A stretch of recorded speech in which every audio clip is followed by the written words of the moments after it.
Okay, good evening. This is for the July 8th meeting. Okay, we're going to open the meeting up with a silent meditation and prayer, followed by the Pledge of Allegiance to the flag.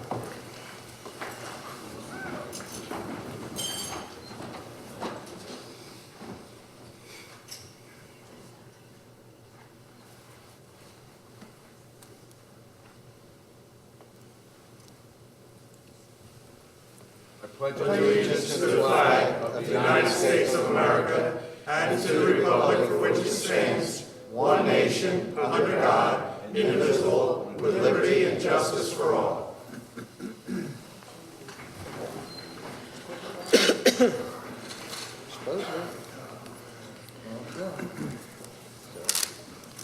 Quentin's not here, so. What's supposed to be? It's nice in here. I had him text. I don't see him, and I asked Joe to text him. He's not here. He's here. Oh, was he? Oh, there he is. Okay, good. You spotted him. Yeah, good. Okay, first we have public comment on any agenda items. We'll have an opportunity to speak on each agenda item as it comes up. Okay, seeing no one come forward. Mr. Pizzo, is there any changes to the agenda tonight that need to be announced?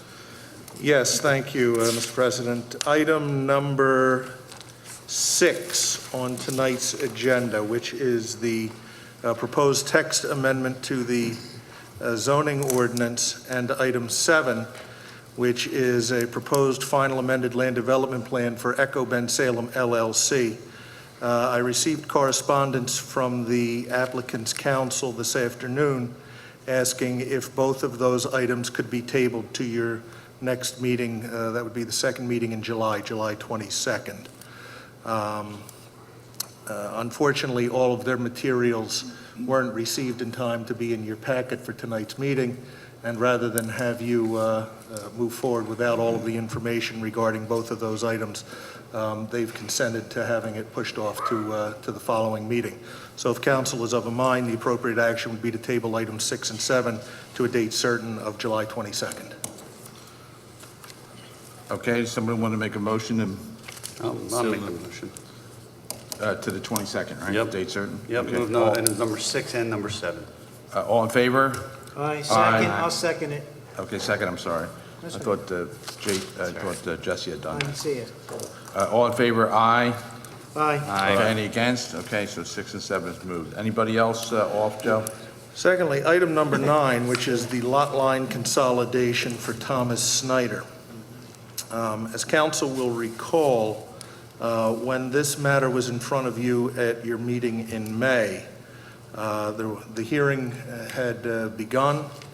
The applicant testified. There was testimony from adjacent property owners and residents, and then the matter was tabled forward to a date certain of your meeting of June 28, I believe.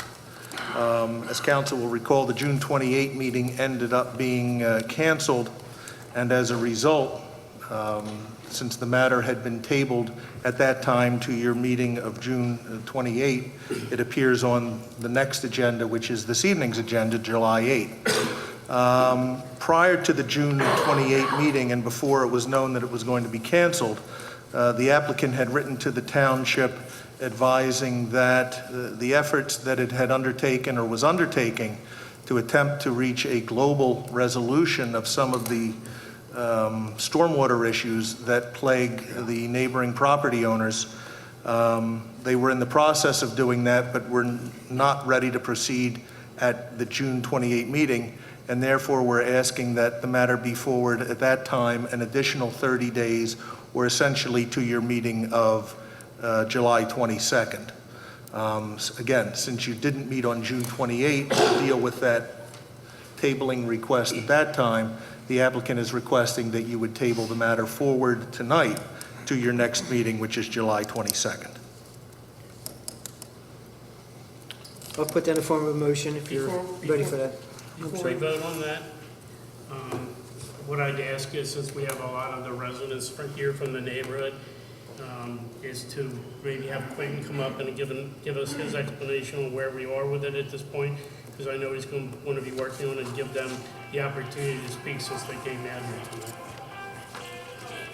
Okay, you want to do that now, or you want to do I that don't, in it's order? up to you, I don't care, I'm just Let- asking let- if we let- can do that. Why don't we do it now and not make those residents stick around for the entire meeting? Well, you know what, I will do that, why don't we the awards move that after the awards? Okay. Okay, so we can do. So we'll move number 9, Snyder, we'll have Quentin, our engineer, come up and give us a update on him going out to the property and looking at the water situation.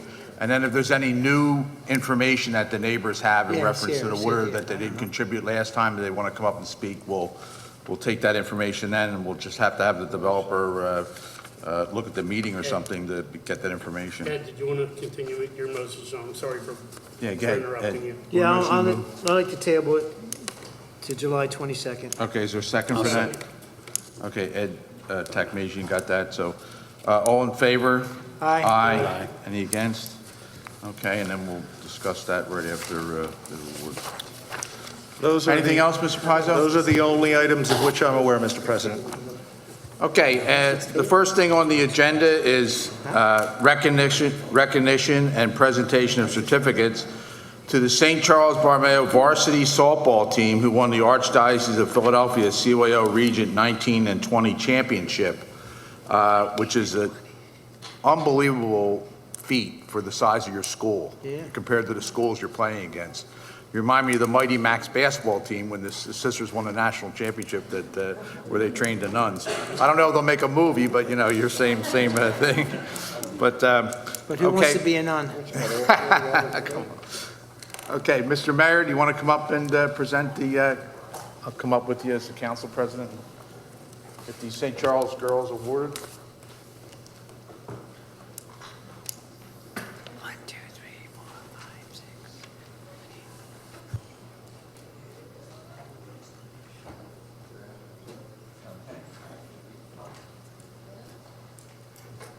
Okay, is Coach Dan Sweeney here, or? Yeah, the coaches are here. I know all three of you are here, aren't you? Mike Curry? There's actually 5. Okay. Are they all here? That's all right. Have all the coaches come up. Joe Pizzo's an assistant coach. The win with Joe Pizzo's an assistant coach. I Quite asked a him, but feat he's not already. coming up. Yeah.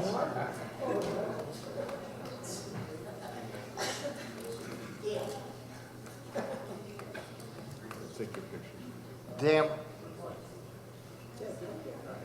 you're head coach, right? I am.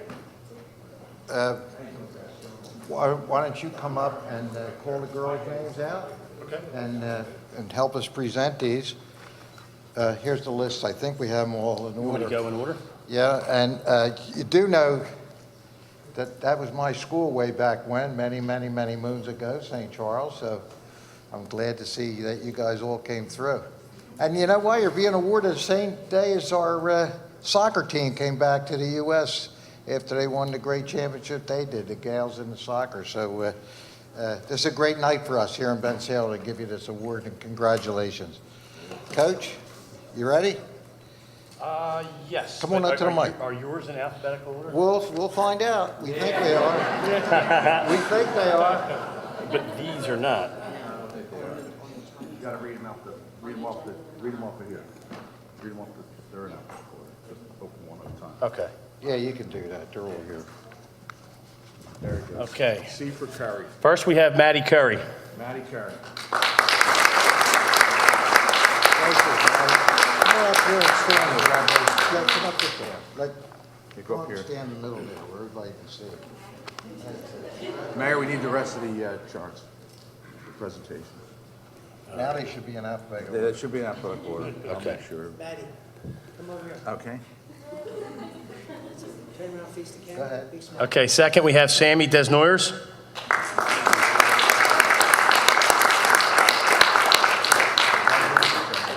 Congratulations. Good job. Maggie Devlin.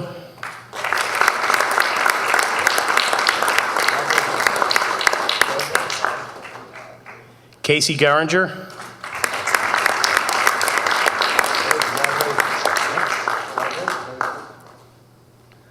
Brooke Koch.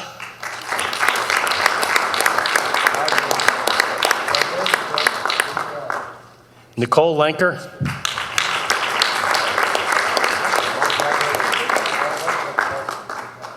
Maura Mall.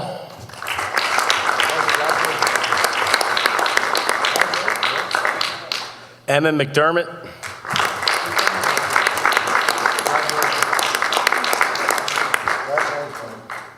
Amber Miller.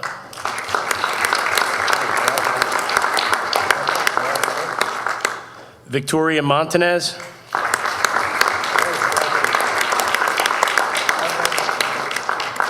Ava Pizzo.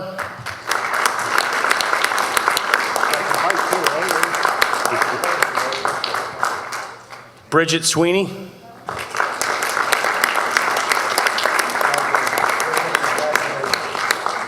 Sienna Turco.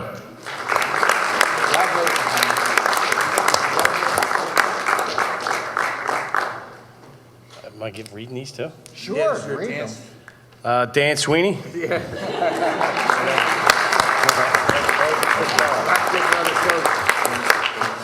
Yeah. Mike Curry.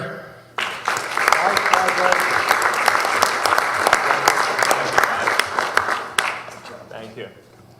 John McDermott.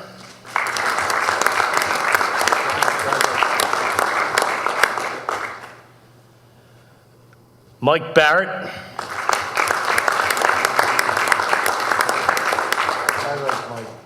Good job, Mike. Joe Pizzo. There he is.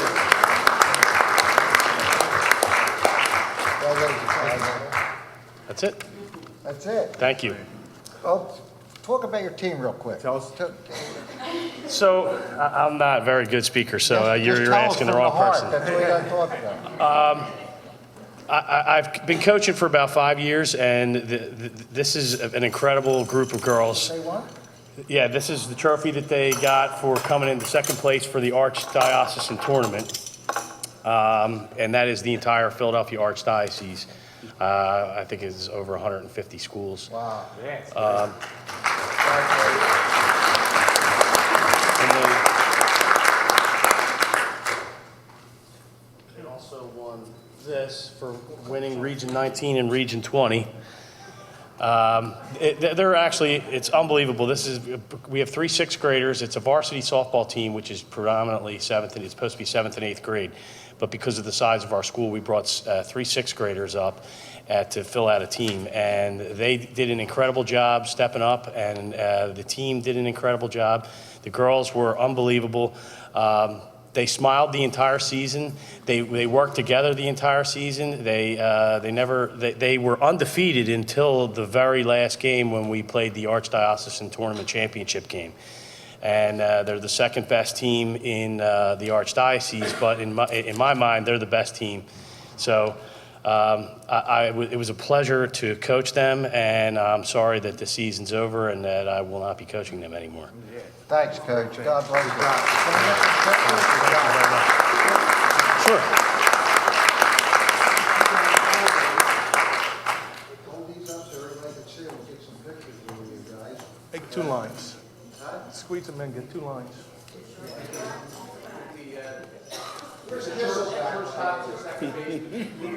Short guys up front. Short guys, take a step forward. That's number 25, that's number 12. That's number...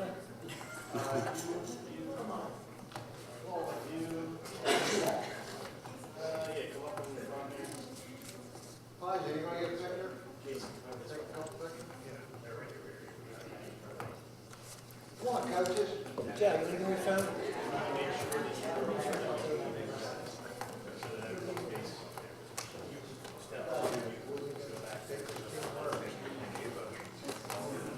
Yes.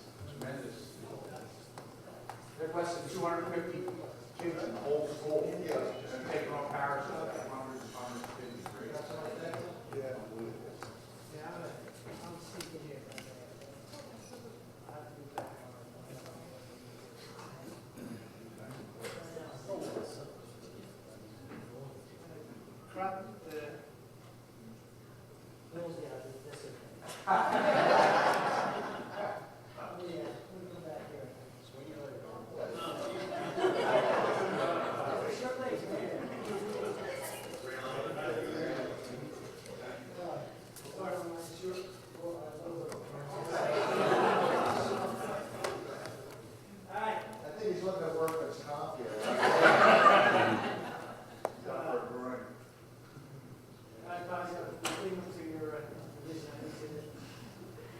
turn this down, get it.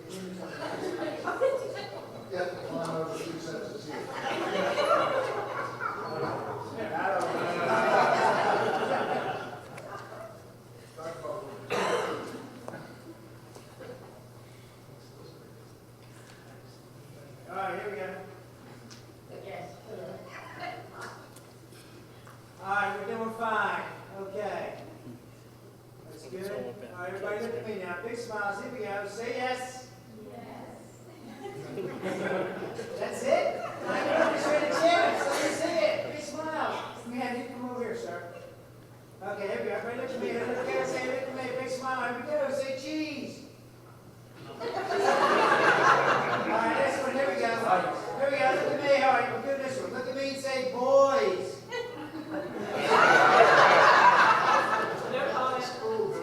Parents say, keep it down. All right, that's it. We got 3 pictures. You're fine. All right, go home.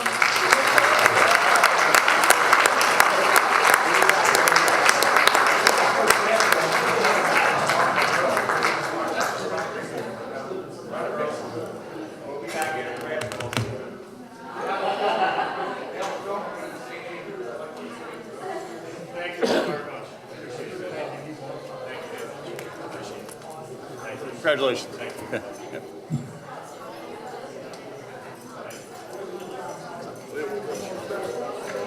So I've been going to the meetings with the pastor. There's 225 kids in that school. St. Charles. You laugh. Well, we'll see. I'm serious. Yeah. Because they're all the Padua kids.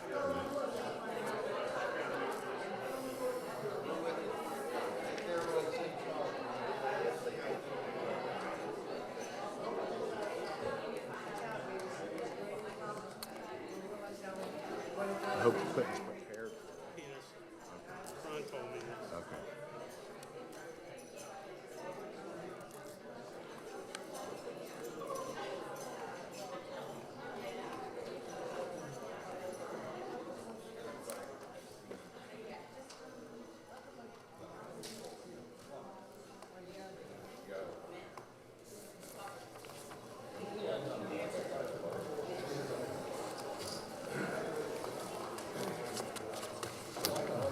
Okay, now we made a change in the agenda, so in order to,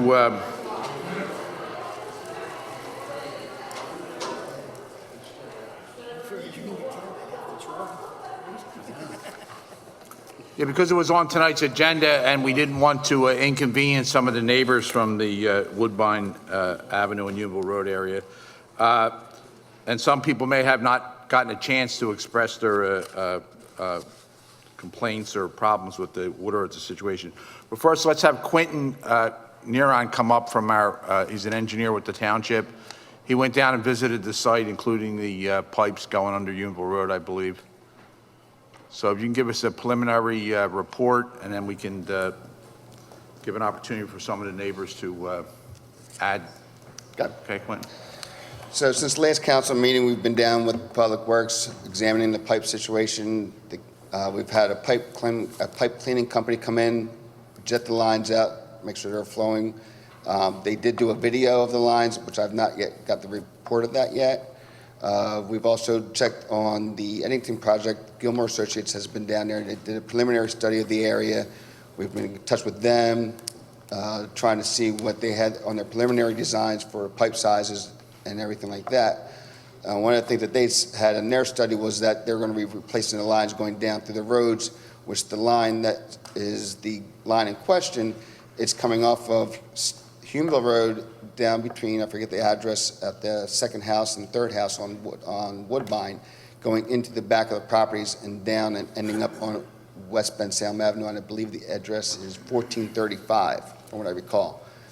The lines do take a lot of water in from High Avenue at a junction box in the woods in the back. And one of the other things we're actually doing is there's a vein grate we're looking to get installed on the inlet at the golf course on the opposite side of the road. It's designed to collect more volume, so in case there's any debris, leaves, grass clippings or stuff like that, obstructions that are not allowing the water to get into the system, that should help that situation out. PennDOT's working with us on that as well.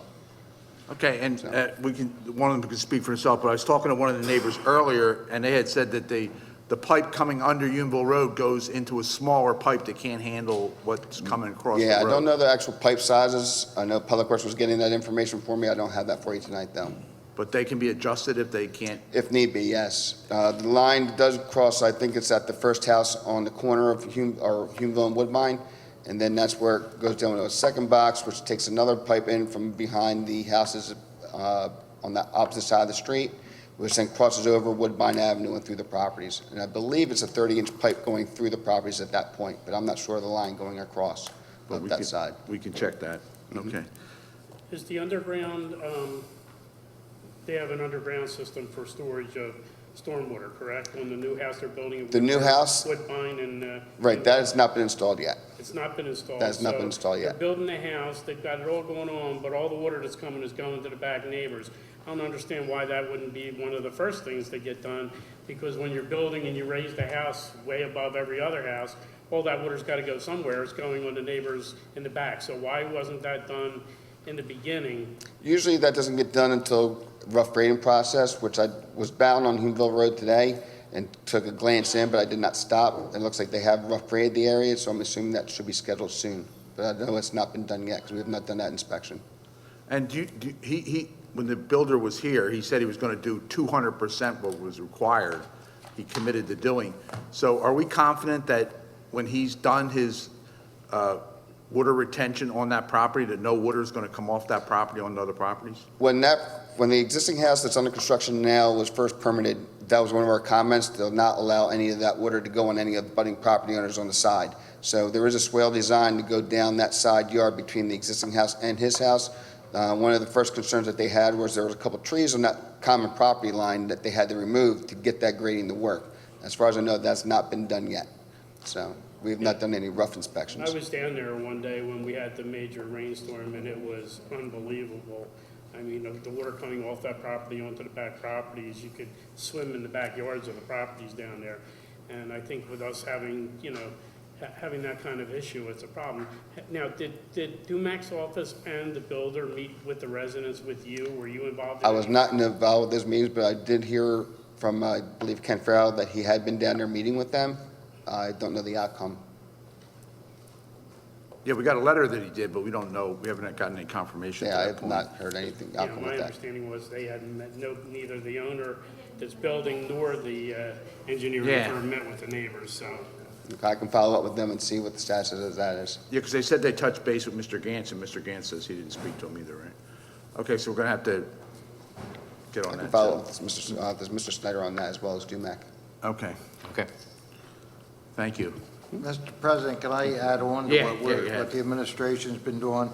In the last 2 weeks, we're hiring an engineer on the golf course to do a topo of the area there to see if we can make a retention basin on the golf course. We have a couple spots there we think we can do it. And they're out there, they're going to survey it and give us a report on how we could stop the water from even coming down that far, at that part of it, on the golf course part. So that's underway right now. Okay. Yeah, I had heard that. So hopefully that's the case too. Okay, is there any neighbors that wish to speak that maybe didn't get an opportunity last time or have new information that they want? You can come forward and identify yourself.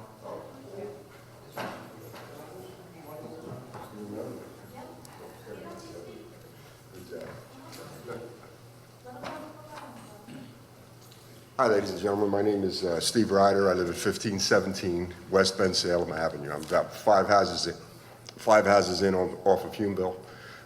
What it is, I'm between the Ulmers, if you remember Mr. Ulmer, and I'm between the old house of Mike Ramiak. All right, and his granddaughter lives there. So, unfortunately, my neighbors couldn't be here, so I figured I would just make a visionary here. What it is, my property is about, like I said, off of Humeville, and I'm like catty corner to the new homes that were being built. That was vacant land. So basically what I'm seeing, I've been there 31 years this year. I moved there in 1988. So basically, this is the worst year. Obviously we've had a lot of rain, a lot of moisture, and I'm seeing water that is laying on my property that I've never seen before. Okay, right Now, I have French drain, I have some pumps, I got backups, I got generators, I got everything. So, but basically what I'm seeing is the water in my sump pit just runs constantly, okay? So that's why I have to have all the backups. It sounds like somebody just turned a faucet on and it runs in.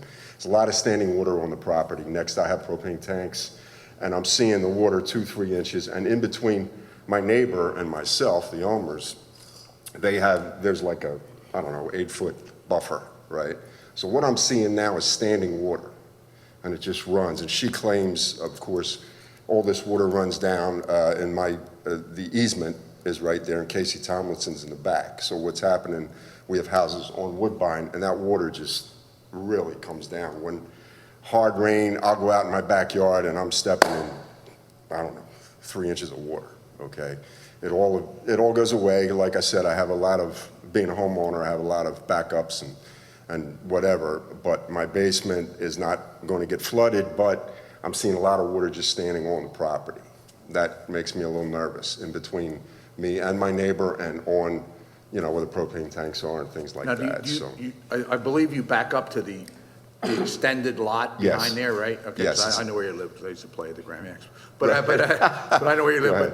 ahead. So, Quentin, can you make sure that lot, that these houses aren't making that lot that's open behind the 3 houses that they're not building on, making sure that water's not flowing into there and standing in that area? 15, 17, yeah, I'm like, right in the middle there. So behind the houses on Woodbine that are Right. behind the houses and between. Well, like I said, I've been there like a long time, and I haven't seen any problem from them, because Mike Gramiak Sr. told me many years ago, we were the 3 original houses in the area. He told me years ago that you guys put in a drainage ditch or drainage pipe in the back straight across. He said I used to get maybe 3 feet of water in my basement before I moved there. Yeah, I which think there was a insane. ditch behind their house. somewhere. Exactly, Yeah. exactly. You guys put it in, but since the new construction, I'm seeing a difference.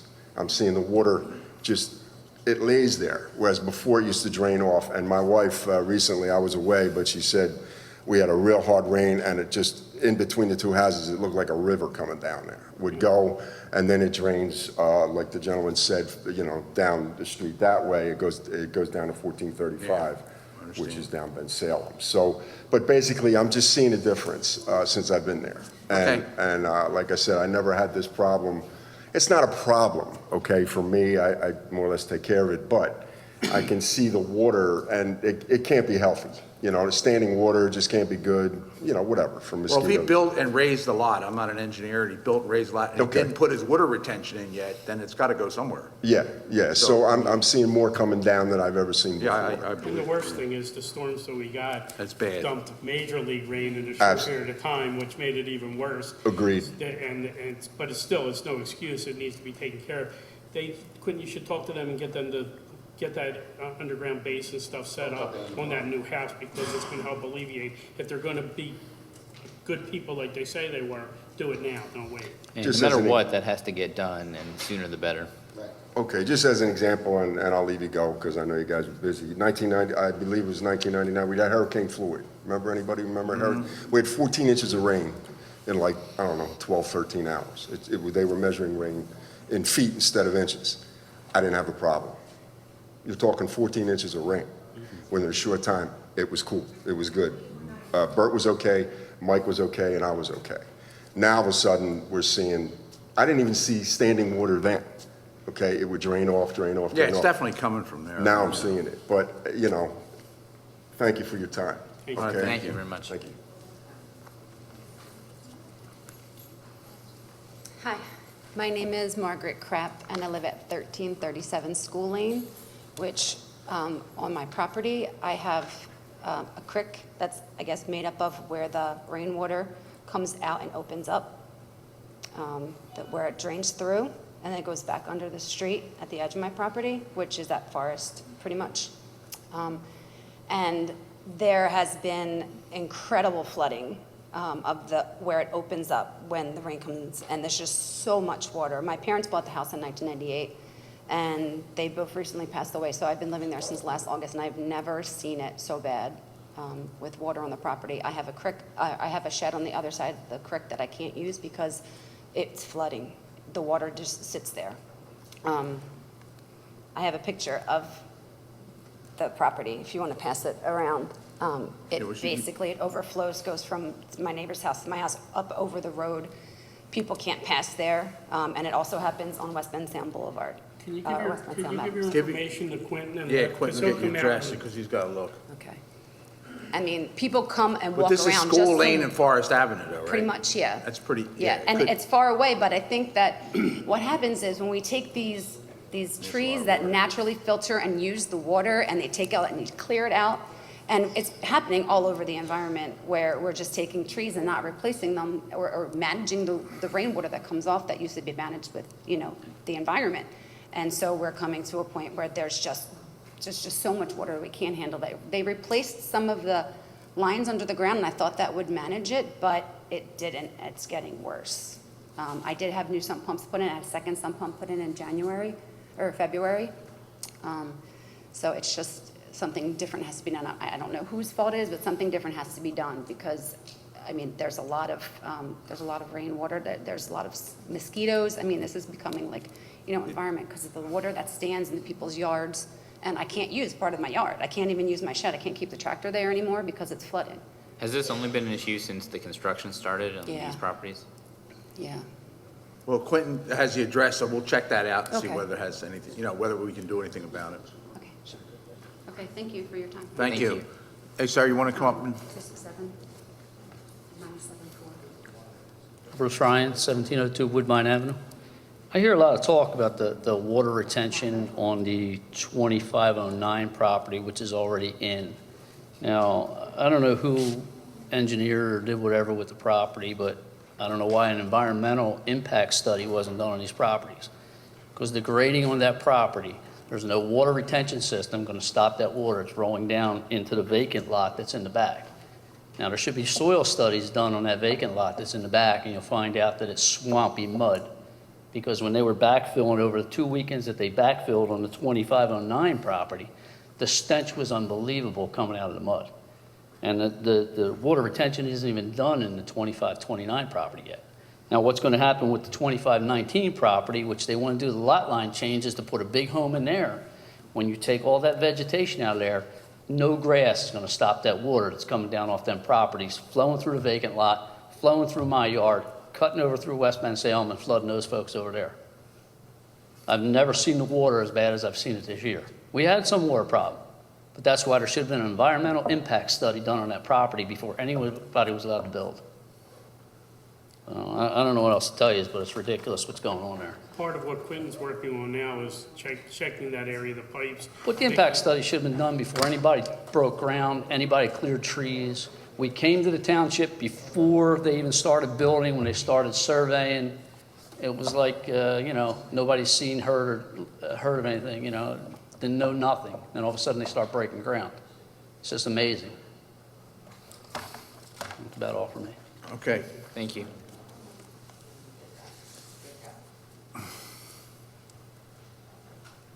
Hi, my name's Dorothy Elliott. I live at 1718 Woodbine Avenue.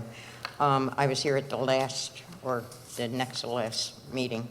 I have pictures from one of the rains that we had. That's my backyard. Yeah, we'll pass it. Oops. After the rain. And it just flows right into that back lot. Yeah. And I want to find out what they're going to do with that back lot. There are trees back there, there's ash trees back there that are dead. We have had branches this wide, this thick, falling on our property. If it hits my shed or my porch, someone's going to have a lawsuit. I don't know who owns that property yet. That's the one that's not developed. But something has to be done about the trees back there. They can't get any heavy equipment because of the drain pipe that goes across the property. But something has to be done about the trees back there, because all that water that's in my property, going down my property, goes into that back lot, and it's stagnant. We get mosquitoes, we get all kinds of bugs back there from the water. So something has to be done Can you check about on that. when you're down there and get back to us on what's going on with that lot also? So, thank you. Okay, thank you, you Ms. very much. Elliott.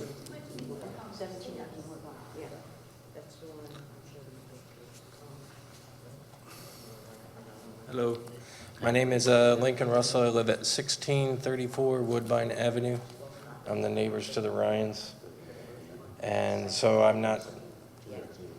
I'm adjacent to their property, but I have witnessed a lot more water runoff since this has all happened. And I understand, with the trees removed, that there's going to be less infiltration, but there must be some way to compromise with this and get the drainage fixed, because it definitely has increased the flow on the back of their property and my property, and then it cuts down towards, which would be Bensalem, West Bensalem, I guess. Yeah. So it runs between the Ryans to my property, and then it cuts down between two houses there. And it's a brown river every time it rains now. It's not clear water. With what they're doing, they're not supposed to have any water run off their property. Yeah, onto your I wasn't properties. prepared to come here. I had pictures on my phone, but I could have printed them Well, that's out. all right, we believe you, but we understand it's happening. Okay. So just get Quentin your address so he can check out your property also. There's 2 properties built there now, so that's larger surface area that is not going to be going into the ground. Yeah, but they haven't, and I mean, I'm not an engineer, but they haven't done and Mr. Polari asked the question, they haven't done the retention work yet to keep the water on their property, which they have to do. So apparently they're in the process of So doing that now. I just don't see there's going to be a room for a retention pond there or subsurface. Okay. And Quentin can meet with you down there, you can show him what's going on, and then we can get a handle on what's going on. Yeah. This is normally an administrative. I understand it's thing, been a and wet year, but I've never seen anything like this, and I've been there 20 years. Yeah. Not even in, what was that, Katrina? I was down there the one Or not heavy Katrina, rain. but the New Jersey one? Sandy. And that was the worst I've ever seen it, but since The one this, heavy rain that we had, I was down there with the Ryans, and it saw firsthand what was going on, the amount of water is running through their property, down onto your properties back there, and it was disgusting and shouldn't have to be, so. yeah, that's all we're asking for. Okay, between retaining it on the golf course, hopefully, and making them do whatever they have to do to retain it on that property, we're going to resolve this one way or the other. Because if you're going to propose a 3rd house there, I mean, that's a lot more surface area that's not going to get into the Yeah, I ground. understand, yep. And more trees taken out and less Well, the trees absorption are gone now. from There's no trees. vegetation. Not much. Well, But the ones again, are back. they have to have the front. underground storage to hold that water and let it out into the stormwater system, not affecting your property. And that's already in the works, or is this Oh, just? they have It's gonna have to work. They have to make it work. If it doesn't work, then they're gonna be taken to court. They're gonna have to make it work, because that's part of the deal. So that's Quentin's job, and, Okay. By right, just to let you know, when you say, you kind of refer to us as we're doing the development. By right, the developer has the right to build 3 properties on that size of that It property. meets all the requirements, I mean, so. All right, so he has that, number 1. Number 2, we're concerned, and as you recall with the last meeting over here, I made a proposal that, and asked them if they would double their drainage program so that their water would not be flowing off of the property, and it would do twice the amount of water flow maintained on the property as would be required. And as far as I recall, them saying yes to us, and I believe that's what they're working on now. I assumed they were going to be here, because everyone's here to hold them to task. Who oversees that it gets That would be done? the gentleman you're talking to Yeah, right Quentin now. sees it. Whatever. And what I'm saying, the point I'm making is, we certainly empathize with the situation, but we're not in the same situation as you. We can only do what we can do, which is address the problem as it's being presented to us, and make them do what's required by law, which we've done and they are doing. And by you being here and us requesting them to do more, they said that they would do more in terms of addressing the water flow problem, keeping it to the minimum there. Also, the administration and the council members had gone to the administration and are looking at our property across the street, which we talked about, which is the flow of the water coming from the golf course itself, Right. hoping that will be a whole difference of addressing the problem also. So we are interested in what you're saying to us, because that's what we need, that information. So Can everything you anybody tell give me Quentin any is what we insight to when the trucks were there, the camera trucks that went into the storm? Drains. That would be Quentin, he can give you all What that. you found out, or is there a report We'll get on to that? the Report yet back from them, but they did, like I said, they were flushed and they were open at that point. So we'll find out, but give Quentin your information, he can contact you and give you that as soon as we have it. Okay. Yeah, Thank we you. did go in and clean their drain. We did, however, clean those drains immediately when the problem occurred. So we did do that, whether you saw it or not, but we did approach that. It didn't alleviate the problem, obviously, but we're doing whatever we can as quickly as we can, trying to address it. And this certainly is something that all the councilmen are concerned with, you know, so we're not letting this go. We're not thinking about this, approach this in a light manner. This is a very important thing to us as well as it is to you, Okay. making Thank sure you. you're satisfied. Thank you. Mr. President, can I ask a quick question? Ron, To Quentin or Ron? no. When is the last time we looked at and updated our code? And the reason why I'm asking that is because we're here, first of all, it's unbelievable that the development of 3 homes is creating this issue. And on top of that, you have global warming, and you're seeing all these issues across the nation. And in addition to the fact that I'm sure all of us have heard across the board, across the township, similar water issues. And if we're asking this developer to go 200%, why would we not want to look at the code to try to mitigate another situation before it happens, to ensure that we're addressing the water management up front versus allowing this developer to build 2 homes? And I understand he was well within the law, but doing a comparison across other municipalities the same size, and then maybe updating the code to address more of these issues. Well, that can be done. Chapter 196 of the code, it governs stormwater management. It covers all these issues such as infiltration, water quality. That can be looked at. We use a countywide model ordinance for our ordinance. That can always be looked at. We can always change the requirements to make them more difficult or 200%. That can be done, and we will do that. Okay, yeah, then let's do it then.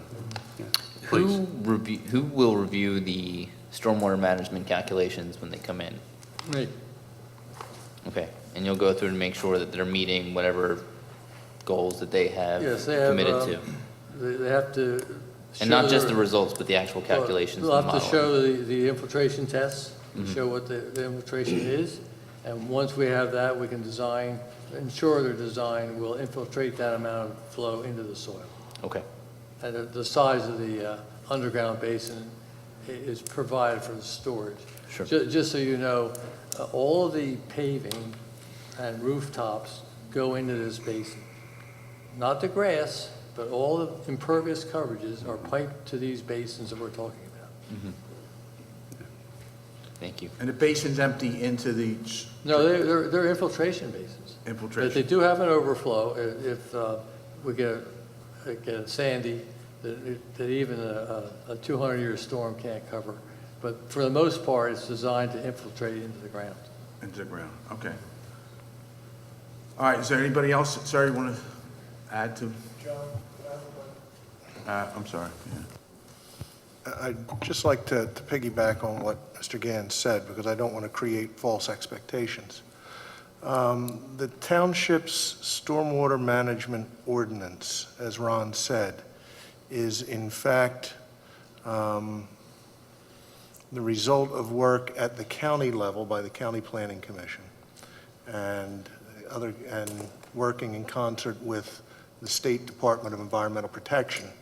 And it's adopted for all of the communities within the county that have a watershed within either the Neshaminy Creek, or do we have a separate stormwater for the Poquessing, or is?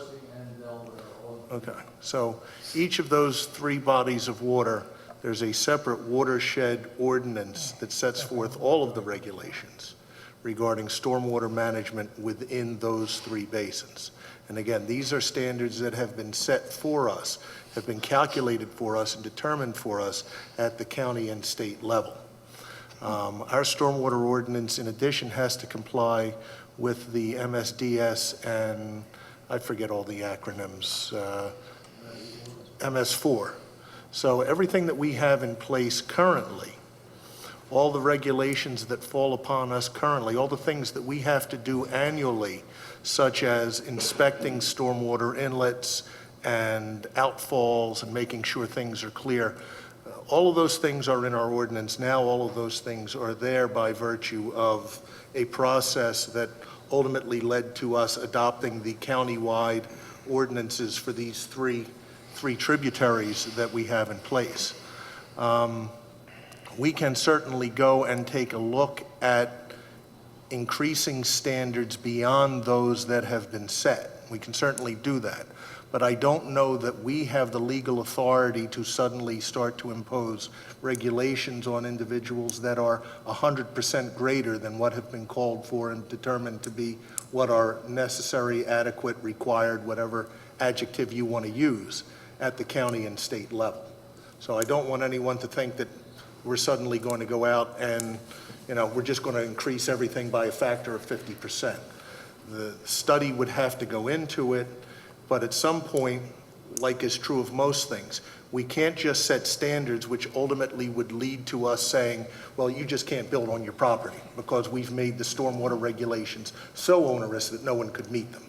That would be a taking of private property and would land us essentially in litigation. So what Mr. Tokmajian suggested is certainly something we can do. As I said, I just don't want to set expectations that suddenly stormwater regulations in this township can and should be ratcheted up significantly, because I don't think we're in a position to do that. And that's fine, but then I'm going to ask the same question then. When was the county standards reviewed? I believe at least for the Neshaminy Creek, the stormwater plan ordinance was adopted within the last, I want to say 3 years, maybe 4. And I'm looking I'm looking across the dais, but it's been within the last handful of years. But that would be regulated to development in the Neshaminy Creek watershed. Within the Neshaminy Creek watershed. So that wouldn't apply here. Yeah, and the Delaware River and the West. Oh, all 3. All 3, yes. All 3. Ron just said it's all 3 of them are all part of the one. And all 3 were updated within the past, 5 years? Probably, certainly within the last 5. Okay. And when they update that, do they take account for changing probabilities of storm severities? The regulations that our stormwater ordinance provide for require, as it is, that the stormwater flow, as you can see in Ron's reports, the post-development flow is set at certain standards for a 1-year storm, a 2-year storm, a 5-year storm, a 10-year storm, 2000. I'm not exactly sure where the rainfalls that we had in May and June would fall, but I would certainly put them inching closer to a 100-year storm than I would a 1-year storm. I think we had 5 inches of rainfall within 24 hours on one of those days. I don't care what property you had in Bensalem, your yard flooded that day. And there's, this township is adjacent to, as I just said, 3 bodies of water. We are largely a tidal town. The ground doesn't absorb water the way it would farther inland. That's just the geography of the community we live in. But be that as it may, our ordinances say that the stormwater facilities have to be designed to handle each of those events to a certain percentage. And obviously, everything is not designed for the worst case scenario. It's designed to deal with the rains that we get more and more frequently. And that's what Ron's office does when they're reviewing these plans, to make sure that all of those boxes get checked. When you review your land development plans for land developments, that's one of the standards they have to meet. The only other things I wanted to say regarding this application, I can't speak for this developer, but at least insofar as them installing the on-lot stormwater systems, I'm assuming based on the one conversation I had with their attorney, that as they're looking for a global solution, that global solution may not be installing perk pits on each of the lots, but maybe coming back to the township and saying, let's build something that will handle these 3 lots and the surrounding properties as well by virtue of a something. So they may not be moving forward just yet with installing those perk pits until it's determined exactly what the quote-unquote global solution is going to be. So again, I'm not speaking for them, but I think that's at least got to be part of the analysis. And the last thing I wanted to point out, consistent with what Mr. Kisselback said, and everybody should be aware, these are 3 existing lots that front on an existing road. This is not a land development application that had to come in front of this board of 5 councilmen for any sort of an approval. These are individual lots that this builder, it could have been 3 separate builders, each one coming in and asking for a building permit to build a house on that lot. Never coming in front of this council, never seeing this council for any reason, because if you own a lot, if you own a vacant lot in this township and you want to build a single house on it, you don't have to come in front of this township board, in front of this township council to get approval to do it. So there's been no dereliction of duty or responsibility by anybody up here, because these houses were never intended to come in front of this board for their approval. And that's an important point to note. That's all I wanted to say. Mr. Pazzo, it's very important that we push them sooner than later to get whatever they're going to do and get it done. So between Ron, Quentin, and maybe you talking to their attorneys, we can come up with a solution yesterday instead of 6 months from now when we're having even more problems. So maybe that's something we can look at and talk to them. I'll call them tomorrow, Mac. Thank you, Ron. Okay, all right, so My name is Charles Cumbat, 2499 Humber Road. I'm supposed to be the liaison between council, the developer, and the residents in the area. I just wanted to emphasize, which people already have, that maybe Quentin doesn't know quite. He now knows because he's got some addresses. And yes, the developer added to it. He didn't start it. The golf course has a problem. The drainage in the whole area is a problem. The problem just got much worse. What Quentin may not know, he's starting to learn now, okay, is that this problem is not just the immediate neighbors close to him. It goes all the way down West Bensalem, School Lane to Forest Avenue. I used to do some walking behind the school down there, and I saw them putting new drainage in there. I've been told by the people down there, it doesn't work. That's worse now than it was before. So it's that far down. So you're not talking just about a few people, you're talking about a lot. And maybe that was missed somewhere along the line. So now if you really check it out, you can find the solutions to solve that for them. Okay, that's all I wanted to tell you, is because it's a lot farther than you realized. That's all. Thank you. okay, thanks. Thank you. Geraldine Ryan, 1702 Woodbine Avenue. There isn't a person in this room, except for maybe the 2 Democrats, or I don't know your names, that didn't know this lot was a problem for 40-some years. There's been 5 builders that walked away from that because of the land development. And all of a sudden, Mr. Snyder just come right in and started building. And he added to our problem. You should have known as soon as you saw these plans coming in for this property, there was already a problem there, and maybe it should have been investigated a little more. Well, the same gentleman was selling houses on Forest Avenue for 50 years, too, at the same time. I understand that. I know who's, I've been there for 40 years, Mr. Knowles, but everybody knew, including you. Because of problems with the lot. You knew the lot was a problem. A lot of builders walked away from it because of land development. All of us neighbors have talked to them, and Mr. Snyder just comes in. He's the builder that's the miracle. He's building everything. Nobody considered us. How would you like to have your property have 250 feet of water, mud water now, that stinks, that's coming from his property? This property was nothing but mud and swamp to begin with. It should have never, ever been built on. And then he goes next to Charlie and raises his house 10 feet higher than everybody else. So now he's 10 feet up here. Where's the water going to go? Can anybody common sense tell me? Down to my property.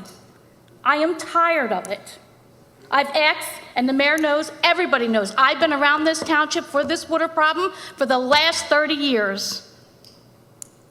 And nothing has been done. Now we have to come, and the poor builder's being beat up by it. And he's not such a nice person sometimes, but he's being beat up by all this because he bought a piece of property that this township probably should have condemned for the water and the swamp that was in there, because it's swamp. It's not a piece of property, it's swamp. That's all I have to say. Thank you. Okay, so we moved this to the 22nd, so hopefully Mr. Snyder will be ready by the 22nd. And then Ron, Joe, can you reach out to him and make sure that he's communicating with the neighbors, because apparently they claim that they are, apparently not. Okay, next on the agenda is approval of council minutes for the meeting date, May 28th. Okay, is there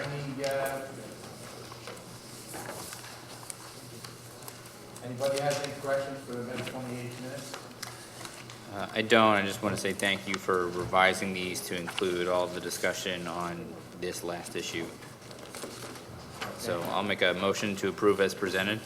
Okay, I'll second it. Hold on a second. There's nobody else has any. Ron, do you have anything to change? Okay. So you made it first, and Ed seconded it. All in favor? Aye. Vote aye. Any against? Okay, so that's good. Okay, next one is June 10th. Okay, is there any changes to the June 10th minutes that anybody sees? Mr. Gantz, you usually have a few, but you're good, right? Debbie's doing a great job. Okay, anybody have any changes to June 10th, or want to put a motion in? I'll make a motion to approve as presented. Okay, we have Mr. Sloan and Mr. Flaherty. All in favor of accepting June 10th minutes? Aye. Vote aye. Any against? Okay, so accepted. Okay, number 4 on the agenda is the mayor's recommendation of a director of public works position, which we about. Okay, Mr. Mayor, you want to take this? Yes, thank you, Mr. President. I think you have a memo from me in front of council. Gentleman, Dennis Hunt, has been working for us for 3 months now. Jim Ryan, as you all know, has retired. Jim has stayed on as a consultant in that period of time to help us go through the process. At this time, Jim is satisfied that this gentleman has the skills to do this. He would obviously take this council's approval with a 6-month probation period, as would have to do in any case of anyone.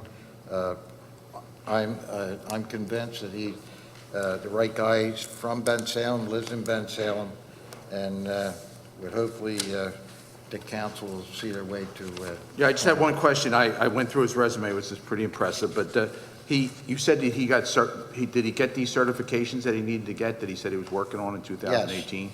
Yes. Okay, so he did receive that, okay. And what certifications were those? I didn't hear. What certifications were they? certifications? It says BOMARPA designation. I don't know what that means or what it stands for. What certification did he need? Just a license certification. Driver's. I guess we're asking, CDL. what does BOMARPA designation? What's that acronym? What does it mean? Does anybody know?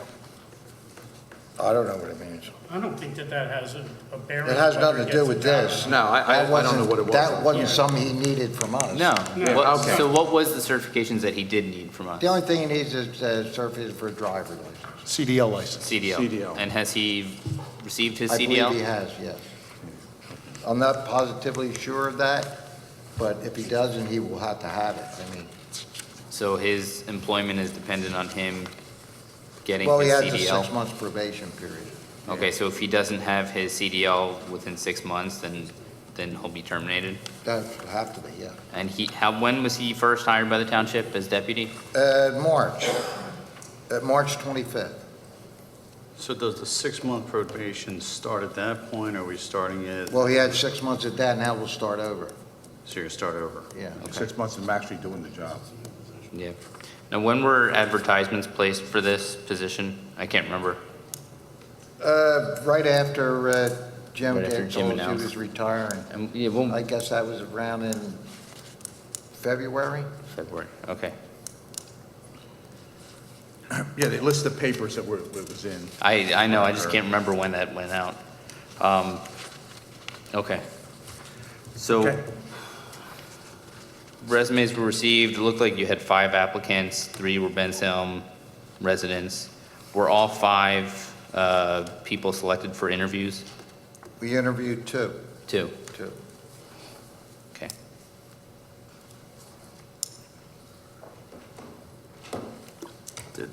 Did either of those, and just going through his resume, and seems like he's got good experience. Did either of those other 2 have any municipal experience? Have any what? Municipal experience. Not to my knowledge. Were they residents? One other was. The other 3 were not. This guy's been running big operations here, you know. How, yeah. Do we know how many employees he was managing, where he was at with general growth there? Kevin? I think he was over, I think, 10. But what he did was more than just manage those. He was in charge of all contracts, all anything happening at the mall, all of the changes they would make, anything there, all the property management. He had all that. I think it was 10 people that were under him. Budgeting. Yeah, he did all the budgeting. I think it's all in his resume. Yeah, it does. If you read it. Strategic planning, he did direct contracted services. Okay, but that's the administration's, you know, you can, I'm not really interviewing people. It's, And I'm satisfied that he worked with Jim for the last 3 months. There was no extra cost in that because we didn't have a second, also had resigned at the time. Right. So there was no added cost. Actually, we saved some money because he only worked part-time in the transition. Was there any feedback from other employees in the department since he's been working there for the past 3 months? I'm sorry, I didn't hear you. is there any feedback from employees, he's asking? From anyone else in the department, just since he's been here already for the past 3 months? No, well, just Jim was the person. Okay. The rest of them are all union, not administrative people. Right. So Okay. I just depended on Jim on that. You typically wouldn't survey the employees of how they Just- feel about the new boss. Just didn't know if there was any scuttlebutt around anything. And Okay, then if he's moving from the deputy, okay. The deputy, do you have any intentions of backfilling that position? Yeah, we're going to need somebody. We'll be looking to fill that position. Actually, I hired him at that time as that. He wasn't a director, Yeah. and he was working under Jim. So that's why I'm asking council this evening to move him up to director. Got it. And how soon will you place advertisements for the deputy position? How How Will you soon? be For deputy. advertising for deputy? I think we already have, to tell you the truth. I think we've had some feelers out there going out to different papers. I don't think, it might have went in the paper even. Yeah, Okay. we're looking for one. Absolutely. Okay. Thank you. okay. Well, let me ask you a question. Will we Yeah. have the opportunity of meeting Dennis Hunt? I mean, Sure. is he going to come into the council table and say hello to us, or? Absolutely. I mean, we can go down to his place, but he's working, so I don't know if we want to interrupt what he's doing at that time, so. I had the opportunity to speak to him on Friday, Mr. Kisselback, about the sign, the 15-mile-an-hour signs that are lit up all up and down Unville Road, and he was very good, very efficient, had all the answers as to what was going on. It's a special need program going on in the school district. School district had for them to go on. So it was my first time talking to him, and he handled himself very professionally, had answers to all my questions right then and there. Didn't say I have to look into it. He knew exactly what I was asking for. So that's good. Well, I would just like to recognize him when I see him walking down the street. I didn't meet him in person, I only talked to him on the phone. Apparently he lives in Bensalem, so you got a 1 in like 60,000 chance of it being him. You run into him. But I've never seen the gentleman either, so we'll have to meet him. Okay? Okay, hopefully I recognize him. Yeah, no other questions? Can we make a motion to approve the hiring of the administration, Barrera's recommendation regarding the Director of Public Safety? I'll second the motion. All in favor? Aye. Any against? Okay, that's it. Thank you, council. Okay, and we wish him good luck in his 6-month probation period. Seems like he's got a good opportunity here. Okay, and then the advice and consent of the mayoral appointment of our township engineering firm. We did have a executive session in 221 about this. Mr. Mayor, are you handling the township engineering firm? Yes, I am, Mr. President. Mr. President, as you know, Donald Nacarado has been with us, actually before I got here. Ron was actually here before I became mayor, so I think a couple of years before. No, under Ed Burns, right? 90? 90, and yeah, I came in 94. So, and they have served this community well for so many years. O'Donnell Nacarado, we were the only municipality they had left. They're into structural engineering, and they just wasn't part of what they wanted to do anymore, and they couldn't do anymore to service the way they did. So making a transition to T&M, which is a company that was familiar with O'Donnell Nacarado, it's a seamless transition. There's no difference in anything. Ron will be an employee. Quentin will be an employee. Where did Quentin go? Oh, there he is. I couldn't see him. Quentin will be so everything stays. He'll still be an employee because he's here. Everything stays exactly the same. There will be no difference in rates of any kind. And I don't know if you want to hear from Keith from T&M is here. If you want him to speak on the new transition, would you like to hear him? Sure. Keith, yeah, sure. You want to come up? Keith, you want to come up and just give an overview real quick of your company And Dennis is here from O'Donnell Nacarado. If you have some of the areas that you handle, already, and then you'll be transitioning. Yeah, sure. Good evening. Keith Lieberman, I'm Operations Manager for T&M Associates. I'm here this evening also with Russ Benner, who's a municipal engineer, has been acting in that capacity as a municipal engineer for, should I say, Russ? It's been 25. It's been more than 25 years. He's being humble. But T&M Associates, civil and environmental engineering firm, we've been in business for 54 years now. We provide municipal engineering services, land development, transportation, planning services, environmental engineering, water resources, and structural engineering services as well, mechanical, electrical, plumbing. We provide a variety of services, and we service both private sector and public sector clients. The municipal engineering side of the business is pretty sizable for us. We probably about 30% of what our firm does is municipal engineering, and we have 4 or 5 other municipalities we represent here in Pennsylvania. When we talk about doing capital work, where we're not actually the municipal engineer as an engineer of record, but rather doing design projects for different municipalities and municipal authorities, that number probably goes up into the 10 or 15. In the state of New Jersey, we probably represent about 25, 30 different municipalities and municipal authorities. So we were introduced to Bensalem by Donald Nacarado. We have a relationship with them as firms. We've known each other for a very long time. We have a very strong professional relationship. And they just contacted us, as the mayor had mentioned, about the fact that it wasn't in their long-term business plan to continue doing municipal services. So they approached us, discussed a transition that would involve hiring Ron, hiring Quentin, and continuing on to serve Bensalem, just under the services of T&M. And I think as time goes on, you'll get to learn more about our firm. As the mayor mentioned, O'Donnell Nacarado is one of the top-of-class structural engineering firms in the region. But I think on municipal services, we have a lot more to offer, and we have a much deeper bench of staff to help out the township with all their needs. So with that, I think that's a fairly I'd just good like to overview. add, Keith, that each one of you, I think, has had the opportunity to meet him. So this is not your first time. We made sure that this transition, we talked to council on a very professional basis with Keith. And the last one, when I spoke to you two gentlemen, Dennis Morgan wasn't there. He was flying. I don't know if you want to hear anything from Dennis, who is would be... Well, certainly I'm happy to answer any questions, but before that, I would like to, first of all, thank the mayor, thank the council, and thank the township for all the years that you've been great clients for us.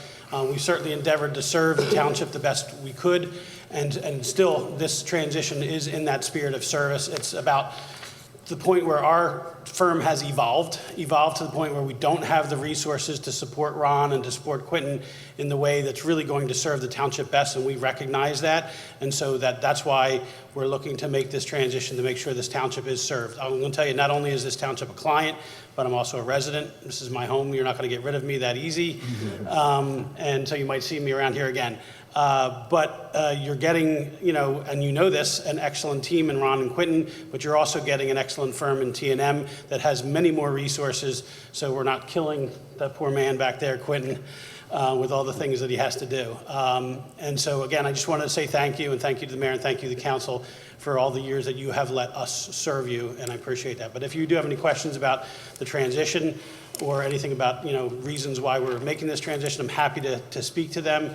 But ultimately, our goal was to make this as seamless as possible for the township, to keep the institutional knowledge, to keep the experience, to keep the continuity that you have had for, I guess we're talking about close to 40 years now, 30 years. Okay, well, I did my math a little wrong. So.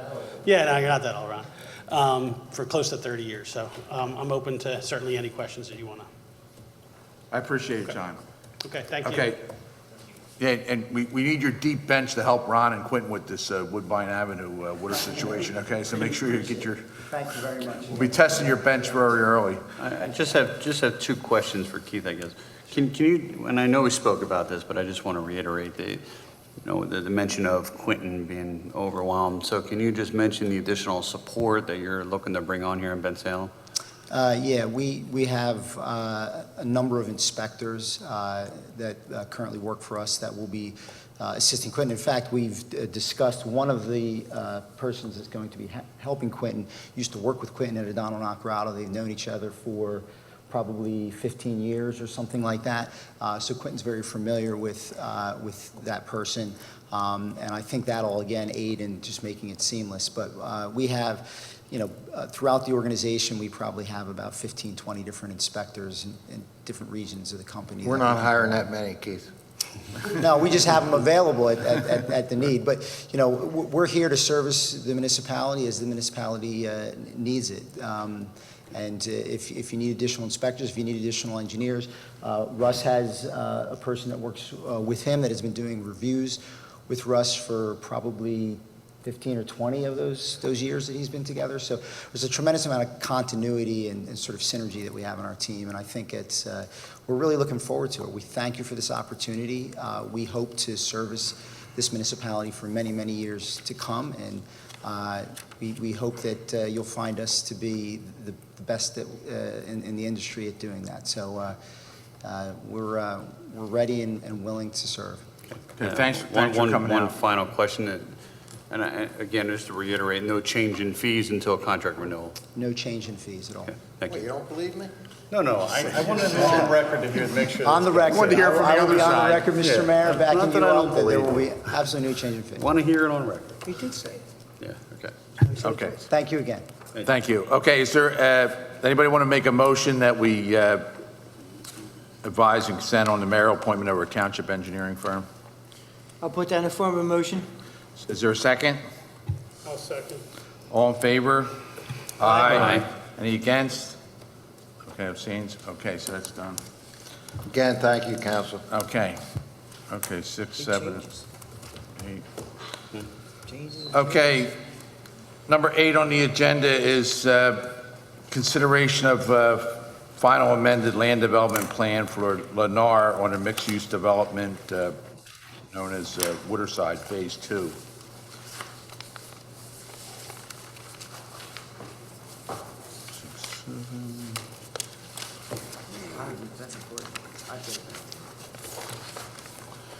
Mr. Knowles, while the representatives of Lennar are making their way to the podium, I would note for the record that I was previously provided this evening with the notice to adjacent property owners. They do appear to be in order, and I should note that those notices indicate the meeting date of June 24, which again, as I mentioned at the outset of the meeting, that meeting had been canceled and everything tabled forward to this evening's meeting. So to that extent, the notices are in order. Okay. Okay, so you want to introduce yourself and then Sure.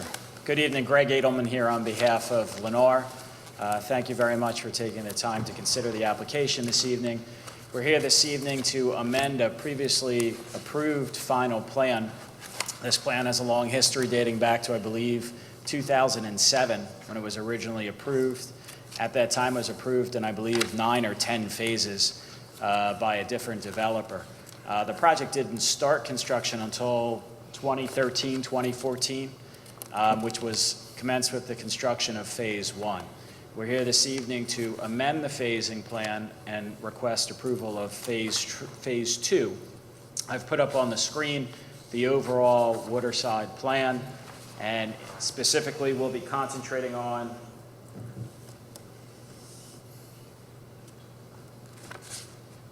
Phase 2, which is 106 units located towards the middle of the property. The phasing changes of the overall plan did not change or reorient any of the units. It's just a change in phasing lines. We're going to have a total of 4 phases. 4 phases, and then there's the commercial component, which I believe is about 53,000 or so square feet to be built by a different developer. So all we're concentrating on this evening is the phasing of the residential. Nothing else is changing in terms of unit counts or locations.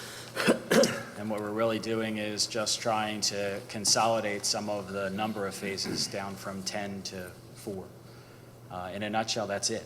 It's just a changing of phasing lines from what was previously approved, and then an approval to move forward with what is now Phase 2. Now, will Phase 2 be the first ones that Lennar actually builds, or will the other ones? I have Sam Carlo here from Lennar as well to answer some of your questions, but the answer is no at this point. So. You No, finished? Lennar has already. Sam Carlo, What's your title? Yes. Vice President of Land. Anything else? For Lennar, Vice President of the meeting. No, Lennar has built roughly 36 homes in the first phase. The end of the They're the first homes that are currently under construction, if you drive out there now, that butt up to Phase 2. Okay, so is Phase 1 complete? Just about, yeah, just about. All the roadway infrastructure's in, it's just the last few homes that are being put up right now. I think there's one more building that has to actually start in Phase 1, but the rest of the buildings have all started. When do you expect Phase 1 to be complete? Probably towards the end of this year, by November, December. When you had taken possession of the construction of Waterside, you had promised us, you had promised the residents that you would adhere to any commitments that were made by the previous developer.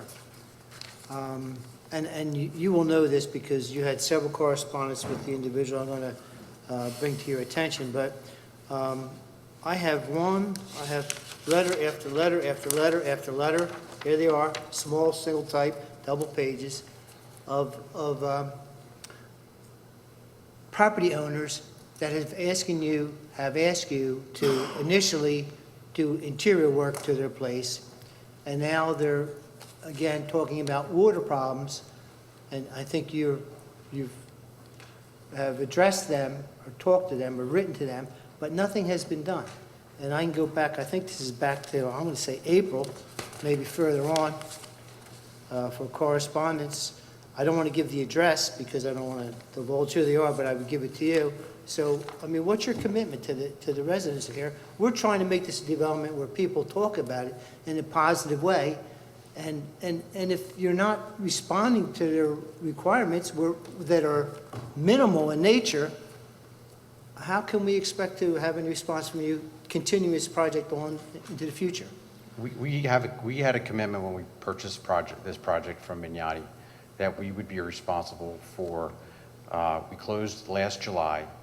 The year prior to that, any home that closed the year prior to last July, we would take care of all their warranty issues, and I believe we've done that. It's taken us a little bit of time because we're running off of two separate systems.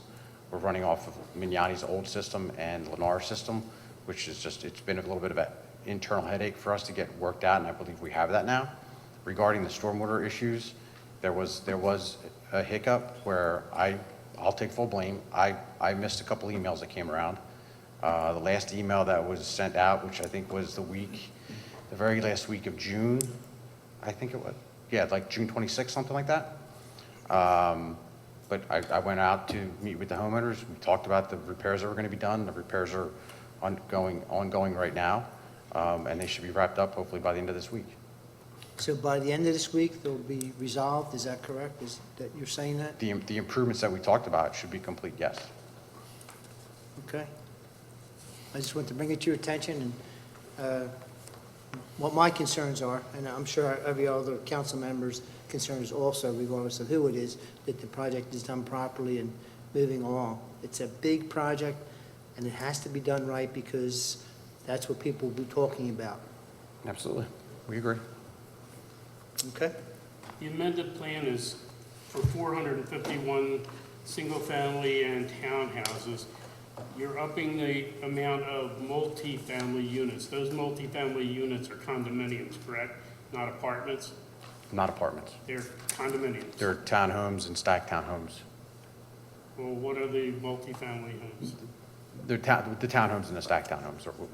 We call them either way, condominiums or multi-family, but no apartments. The original approval had an approval for a... Oh, well, so Lennar's not, Lennar's not building that. That's still under Mignati's ownership. So there's no apartments planned for this apartment or...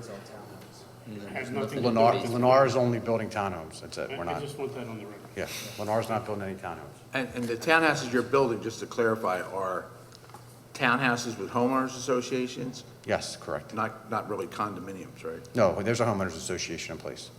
With townhouses? With townhouses. Okay, so the homeowners association may be responsible for the outside of the building, but the form of ownership is fee simple? Correct. Townhouses, right? Correct. Okay. Correct. And the reason I asked the question is because you have 451 single-family townhouse units and 148 multifamily units. So you've got two different things. You just said it's townhomes and singles. Correct. So why do we have 451 single homes and 148 multifamily? What are the multifamily? They're not townhouses because you're already naming it townhouses, so what are the multifamily?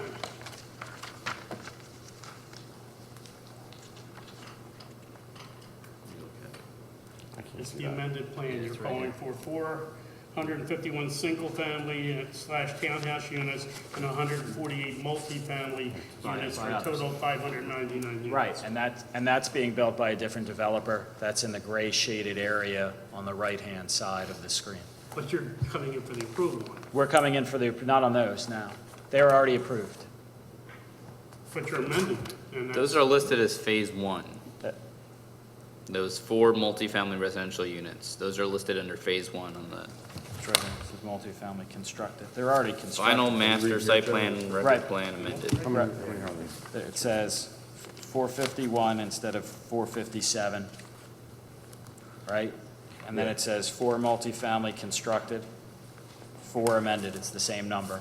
The 4 multifamily in this situation are the 4 units that are above the commercial the commercial building at the very entrance of the.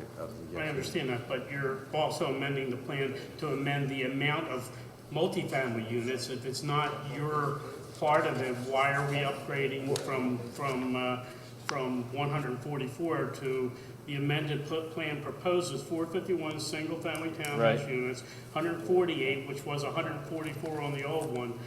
Why are you amending a plan for that part if it's not part of My your plan project? says 144.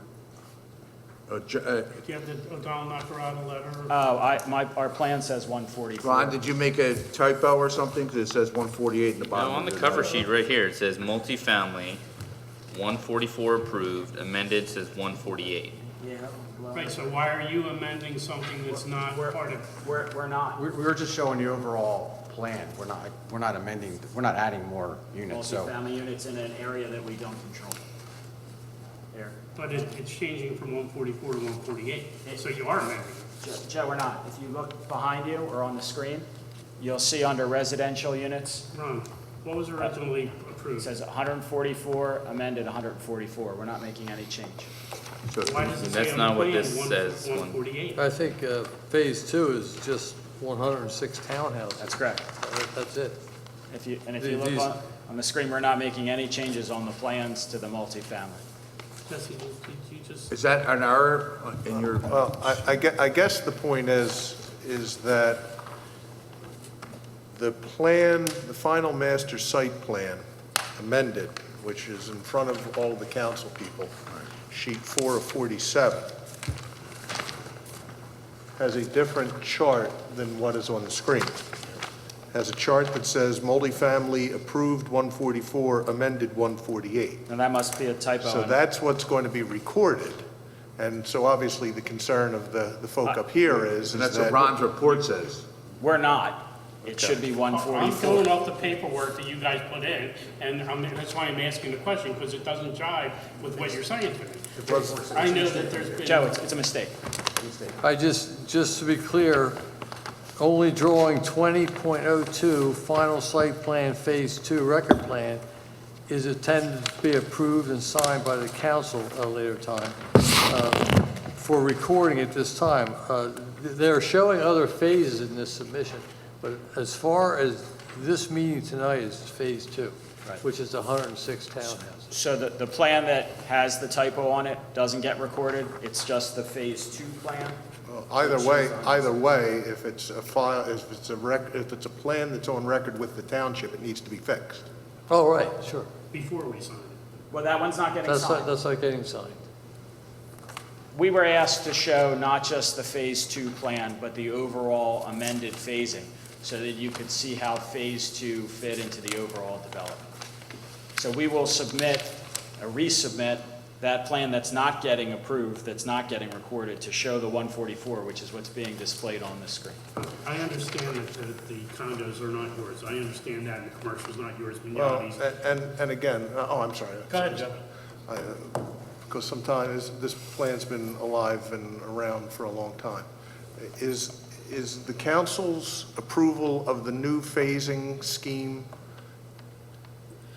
something that's being done here tonight as well? Or is the developer free to develop the phases in any sequence and any number that it chooses?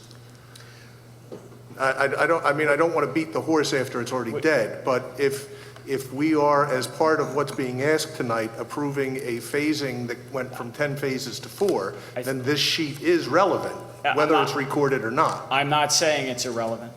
I'm simply saying it's a typo that we will correct. Okay. My understanding, That's all. and in my report, it says at such time that Phase 3 is ready for construction, the applicant will resubmit for council approval and signature. So Phase 3 will be coming back here, and that's one of the 3 phases. But I understand what Joe is saying. That is correct. We'll get a revised sheet 20.00. That's correct. That shows that chart. As the secretary Thank you. pointed out, we will amend that to show what's being displayed here on this screen as it is a typo. and I'm not making any accusations or anything, but there's a lot of push for apartments on the riverfront because they can't build houses, and I just want to make sure that we're not going to have something coming in the back door by somebody else other than the homes that you're looking to build to protect the residents down on the riverfront. Not at all. I appear in front of this council regularly. I wouldn't do that. So it's 144 as approved. There are no changes to that number. And what you see on the screen is what we will resubmit so that the record reflects and is consistent. If you get approval, how soon does Phase 2 construction begin? Immediately. I mean, we're ready to go. Have you completed the Phase 1 waterfront construction, the common area where the water basins are? Yes. That's all done? Yep. Okay. Well, the infrastructure for the rest of the site remains exactly the same. All the roads, radiuses, storm sewers, sanitaries, it's only on the lots where the type of units change. But what you approved years ago will stay the same as far as the infrastructure.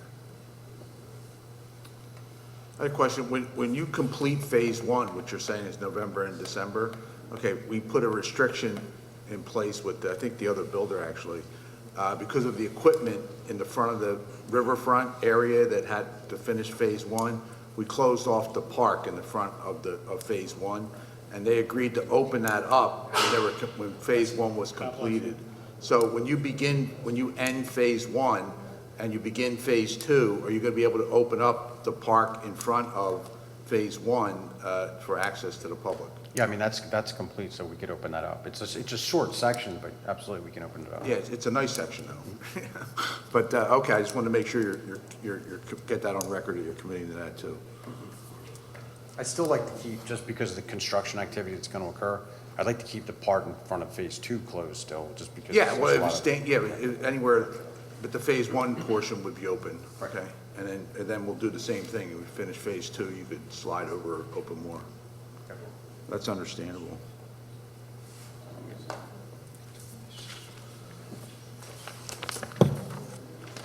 Okay.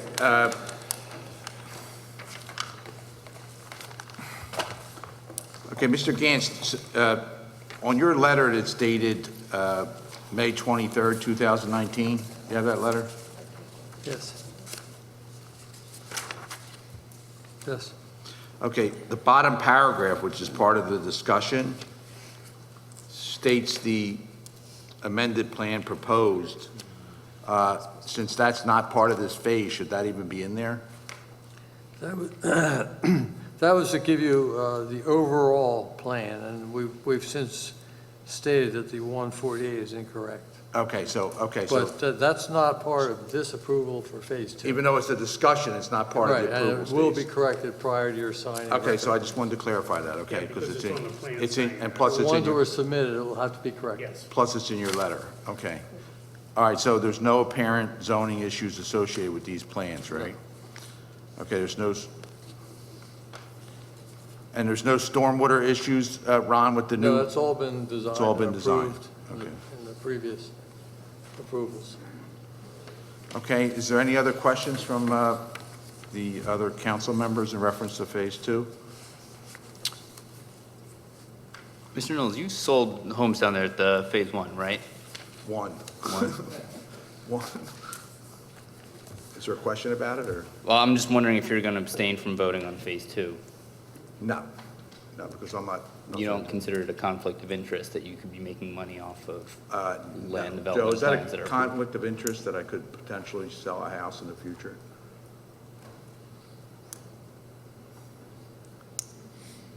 I sold one unit down there. You're not a broker of record for No. Lennar, are you? Or No, not an employee of Lennar? no. Do you receive any sort of a compensation from Lennar for No. houses you sell? Nope. Then there's no conflict.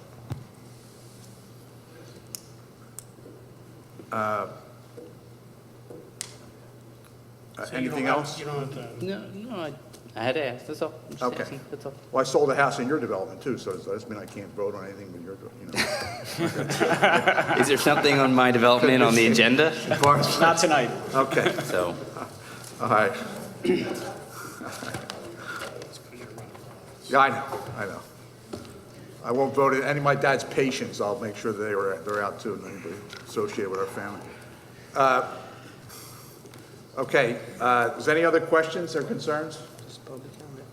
Did you ever take a picture of any houses in Lenore? No. Okay, I want to make sure. Okay. No. Okay. Any other questions, concerns? Okay, we have people from the public that like to come up and make comments. Come on up, sir.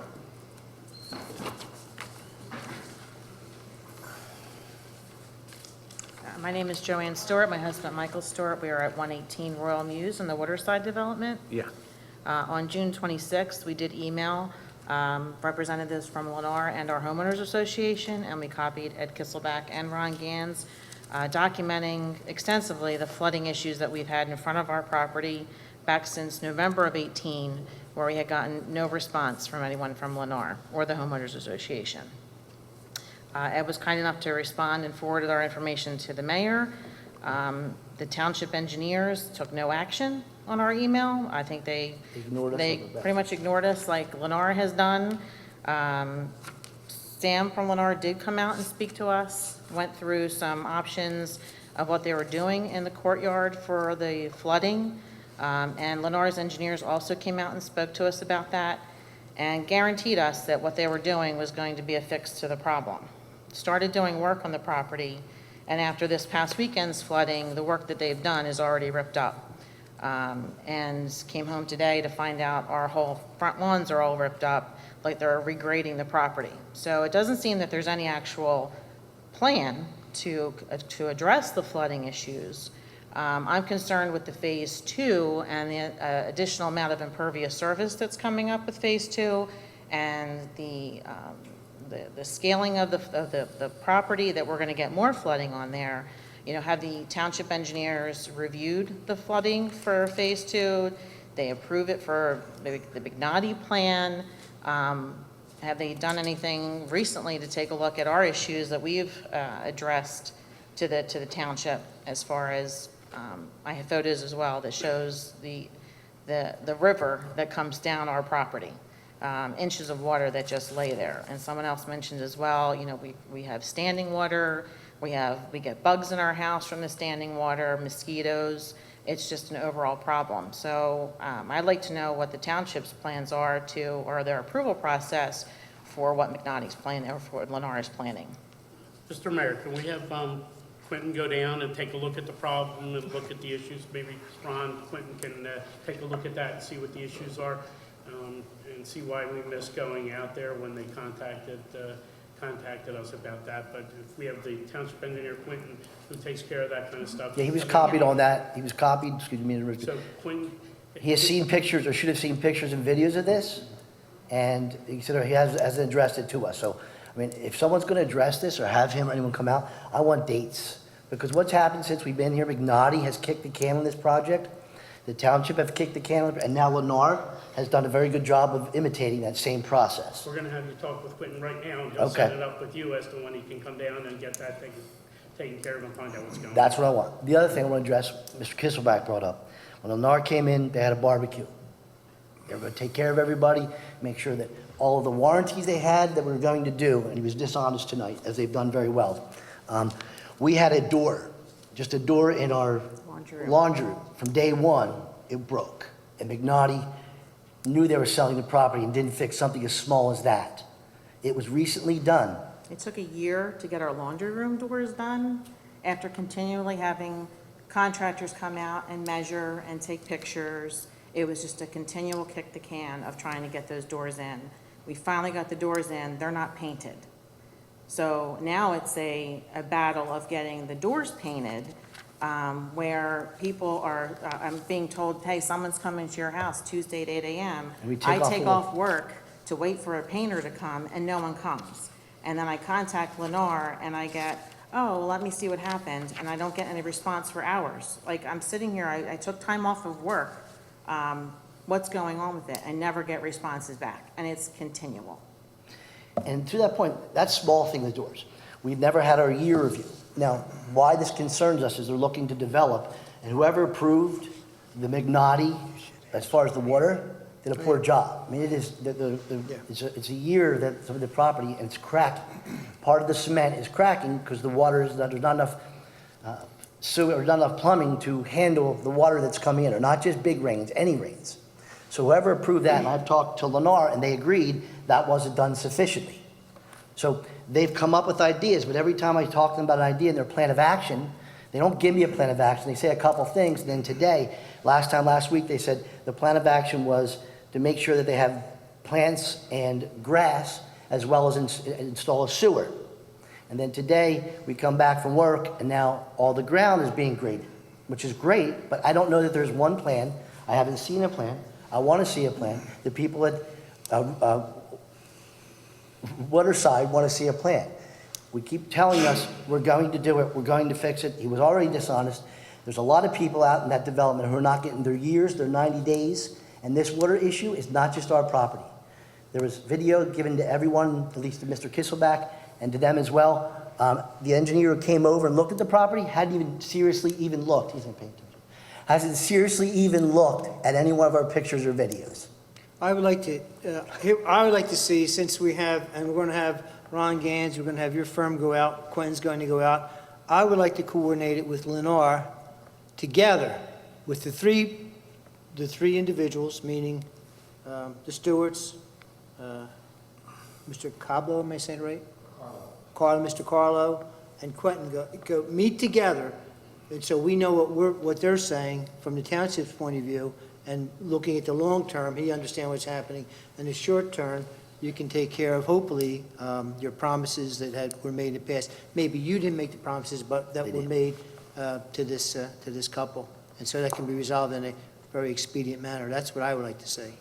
Well, they're all here tonight. Perhaps they can get together right after the meeting and set up a time and date. If that's fine with everyone here, that sounds like a great time to start scheduling something, to at least set a meeting up, discuss what your specifics are, so he can jump on it, Quentin be aware of it, and then figure another meeting time to meet together. And I appreciate that, but looking at phase two, I want not just the flooding that we have now, but any potential flooding, when you're going to take all that land that we have in phase two and you're going to cover that up. You know, and our property just sits in an area where it's here. Everything comes down to our property. So now this property at least has the ground there. Now they put those properties, they may fix it now, but I need an engineer to say, okay, well, that's why we add this second thing, we are going to take care of it. That's why Quentin will be there, because he'll be addressing the total picture of what's happening. The total picture of ours that we have now, as well as two. Exactly. He's aware of those Pardon me? plans. Now you have the township involved. Well, that's what we want to have. Whoever it is we need to involve to get this done. And there's others in our development who, beyond the water issue, are having that.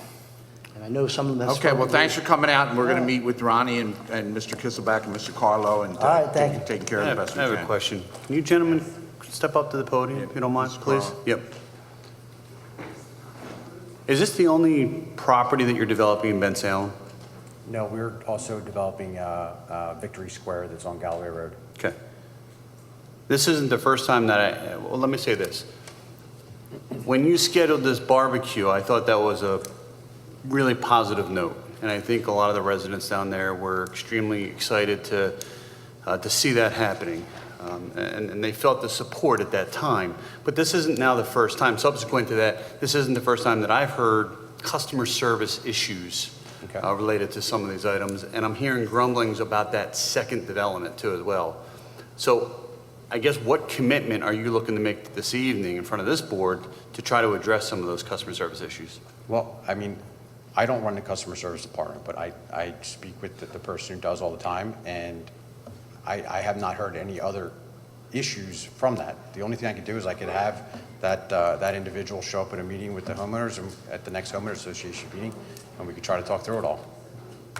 When is that scheduled? I don't know. I'd have to find that out. I don't know when the next meeting Maybe is. you should bring the people to take care of that to this meeting too. And take care of I those could kind of definitely do things that. with Quentin and them, because instead of going through it with you, there should be the people that handle that every day. I could and have definitely bring those her along. involved. Right, agreed, thank you.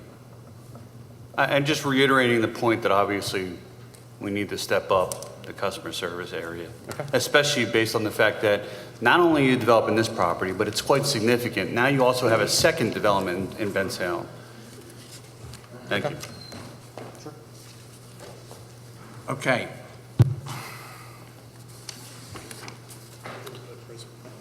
Okay, somebody else, I'm sorry, sir, go ahead. I don't want to leave this poor couple as the only people from Waterside. I'm sorry, my name's Christopher Hewitt, H-U-O-T. I live in Waterside, 125 Federal Street. Been there for about 2.5 years, and moving to Waterside in Bensalem was truly one of the best things that my family and I have done. We love the community, and I'm excited to see Phase 2 develop. But I think what I would ask of this body is let's not move forward with Phase 2 until they can get Phase 1 right. That's the concern I have. So I've been in the community for 2.5 years and still have not had all my warranty issues addressed as well.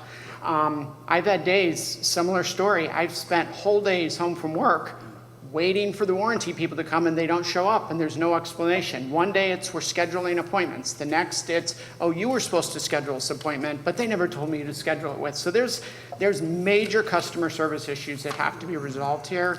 I want Waterside to grow. I want it to be the great community. People who live there love the community. It's a great place, but let's get Phase 1 right before we let them move forward with Phase 2. That's the only thing I would ask. Thank you. Maybe, Mr. Carlo, that's something that they should come to the table with the complaints and the things that are going on so that we know exactly what's going on, because they are issues that in the long run have to do with the developments. It's going to be a rather large development, and we can't, every time another phase comes, have another issue, have 20 more issues. Sure. Maybe we need to get the customer service people involved, find out what complaints are sitting out, give us a time period when they're going to get done. Let's get them done. I mean, it's better for your company, too. I agree. I just want to make it clear that there are still some warranty issues, homeowner issues, that are under Mignotti's control, not on ours. So anything that closed. But you just said you agreed to take And I said earlier, before we started the conversation, that Mignotti was still responsible for the homes that they settled. We were responsible from July of 2018 to July of 2017. So anything that closed within that 12 months prior to our closing with Mignotti, we're responsible for handling. Anything before that is still Mignotti's responsibility. Is Mignotti still in business? As far as I know, they still have operations going on. Do we hold escrow with Mignotti at this point? I'm sorry? Maybe that's a question for our administration. We would not be holding escrow for home warranty issues. Home warranty issues are not one of the things that the township escrows for. So the quick answer to that is no. Okay. But it's still important to get these things taken care of. That is important to take care of. Different question entirely. Right. But home warranty issues are not issues that at the end of the day, whether it would be this development or any other, at the end of the day are not items that fall within the township land development approval process and therefore are not things that are escrowed for. Wouldn't you think, since you have a relationship as being a developer, that you would take that upon yourself to either resolve those questions, biting the bullet, or getting in touch with Waterside, Mignotti, and say, let's go. Let's step up, gentlemen. This is the promise we made together when we signed the deal.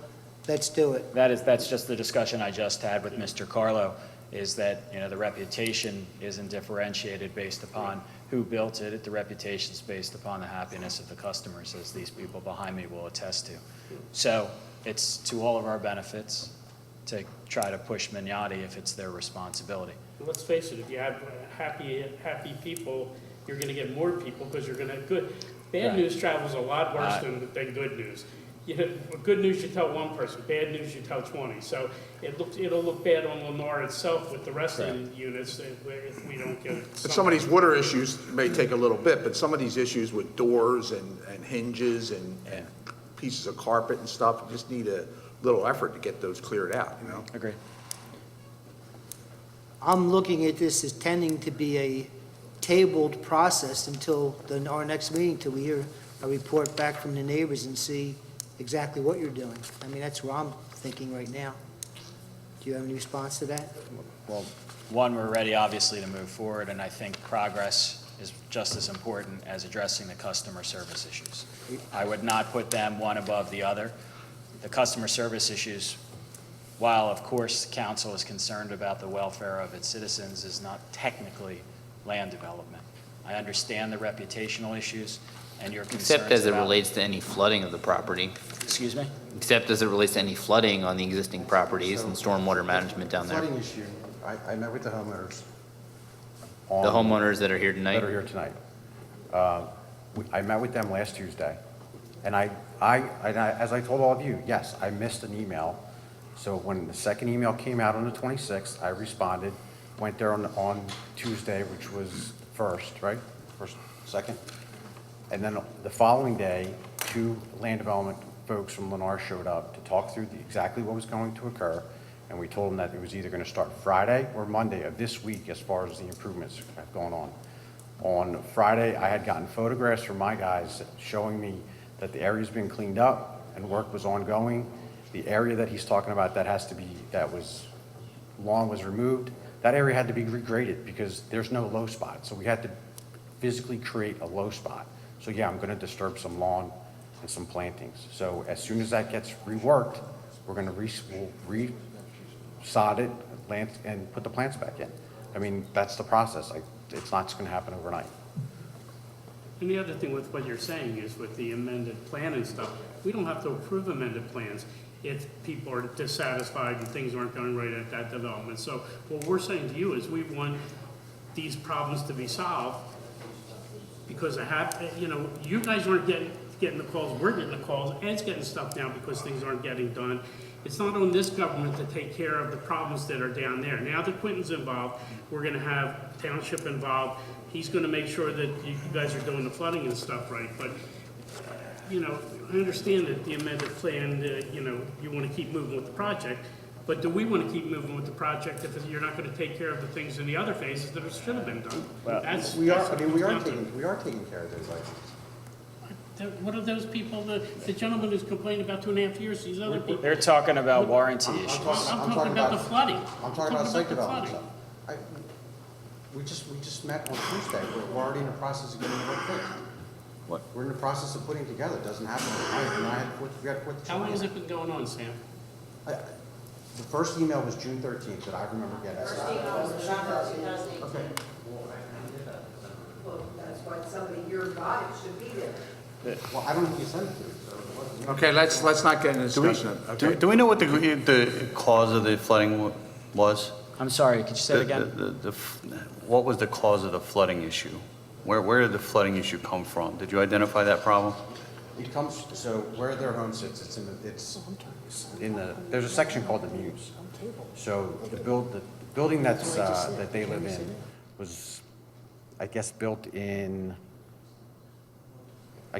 17, 18, early part of 18, something like that.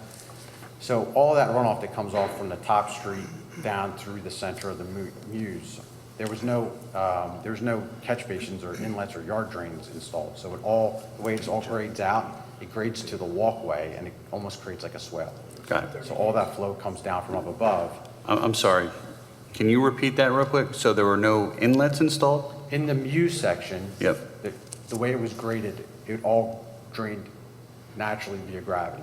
So what we're doing is we're actually putting in some yard drains to pick up some of that excessive flow, to pick it up and put it into the pipe system so it's not concentrated above ground. So you're improving the stormwater management for phase 1? Yes. And you don't propose any similar stormwater management improvements for phase 2? I don't think so, but we have a plan that's been reviewed and approved, so Approved similar approved to phase many 1. years ago by people who no longer sit on this board. So we're sitting here tonight talking Well, we about don't- we don't- stormwater we don't approve, management, and we're sitting here, excuse we me, don't- we- no, and we're excuse sitting me, here we don't- talking we don't approve about stormwater management changes plans. that you're making to the property to address flooding issues. And are you proposing any similar resolution for phase 2? Well, first of all, we don't have any flooding in phase 2 because it hasn't been constructed. Understood, but you have, So you don't change an NPDES. but you have a situation now where you know of a potential flooding situation in a Muse-type area, which I see a couple, it looks like, and correct me if I'm wrong, but it looks like you have one of those on this in phase 2. Are you going to put drains, inlets in that area? It's required. It's not required. It's been approved. If you design the structures and you put them in, and then you have some issues at the end, that's when you're supposed to modify the system. Okay, so the system's been reviewed and approved and permitted. in the end, when you construct it, you hope it works as designed. That's the way we do it. So You hope. There Okay. are always, that's how it works in land development. There's always field changes, okay? So in the end, you have a permit that's been reviewed and approved by multiple entities, not just the township. It's been reviewed and approved by Conservation District.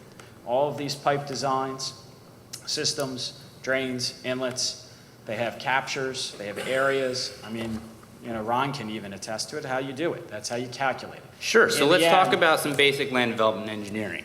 So in any construction project, if you come across a problem where you need a remedy, you incorporate lessons learned and look at future construction of that, No, whatever the not next always. phase is. Yes, you do. Any good construction management company does that. So in the end, we can just come back with the approved plan without any phase changes and just build it. That's not what we're doing, okay? All we're talking about right now are phase lines.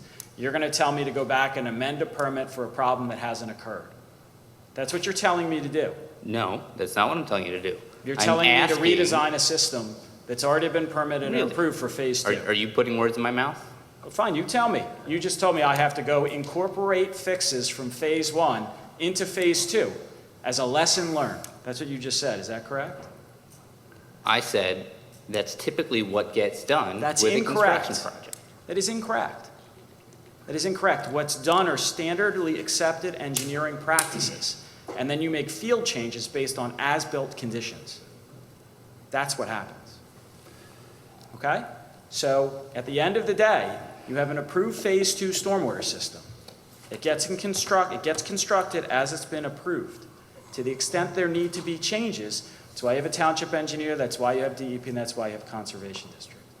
When they see something that doesn't work as designed, they say, you need a remedy. We don't just take a remedy from phase one and put it in a vacuum and blindly apply it to phase two. And this is not a vacuum. It is a vacuum. Do you disagree with, or do you not agree with the idea that there's a flooding issue with phase one? I'm not talking about phase one. Jesse's talking about phase two. Again, let me ask the question. Do you disagree over the idea that there's a flooding issue in phase one? Mr. Carlo has already addressed an issue when it comes to the runoff issue on phase one. Okay, that's the proposed fix. Your township engineer is going to go out and look at it, and if the township engineer says, no, you need something else, then we have to do something else. Okay. So, Mr. Carlo, are you saying that this section, this particular section of phase one was not built as designed, and that's why this additional change is needed? No, it was built as designed. So as designed, it But has a again, flooding It was problem. built as designed, which was reviewed by many different agencies. It was approved. And yes, now we realize that there's an issue, and we're making the proper correction. And there's an issue with the design, correct? With the grading around the unit, yes. Right. That's not So necessarily- is it possible that there's a similar design problem with the grading for phase two, which has already been I have to say no to approved? that. I have to say no, because I have to rely on my engineers and everyone else that's reviewing and approving the document. Who So it's- approved a flawed design before? Well, it's not a flawed design, because technically it works.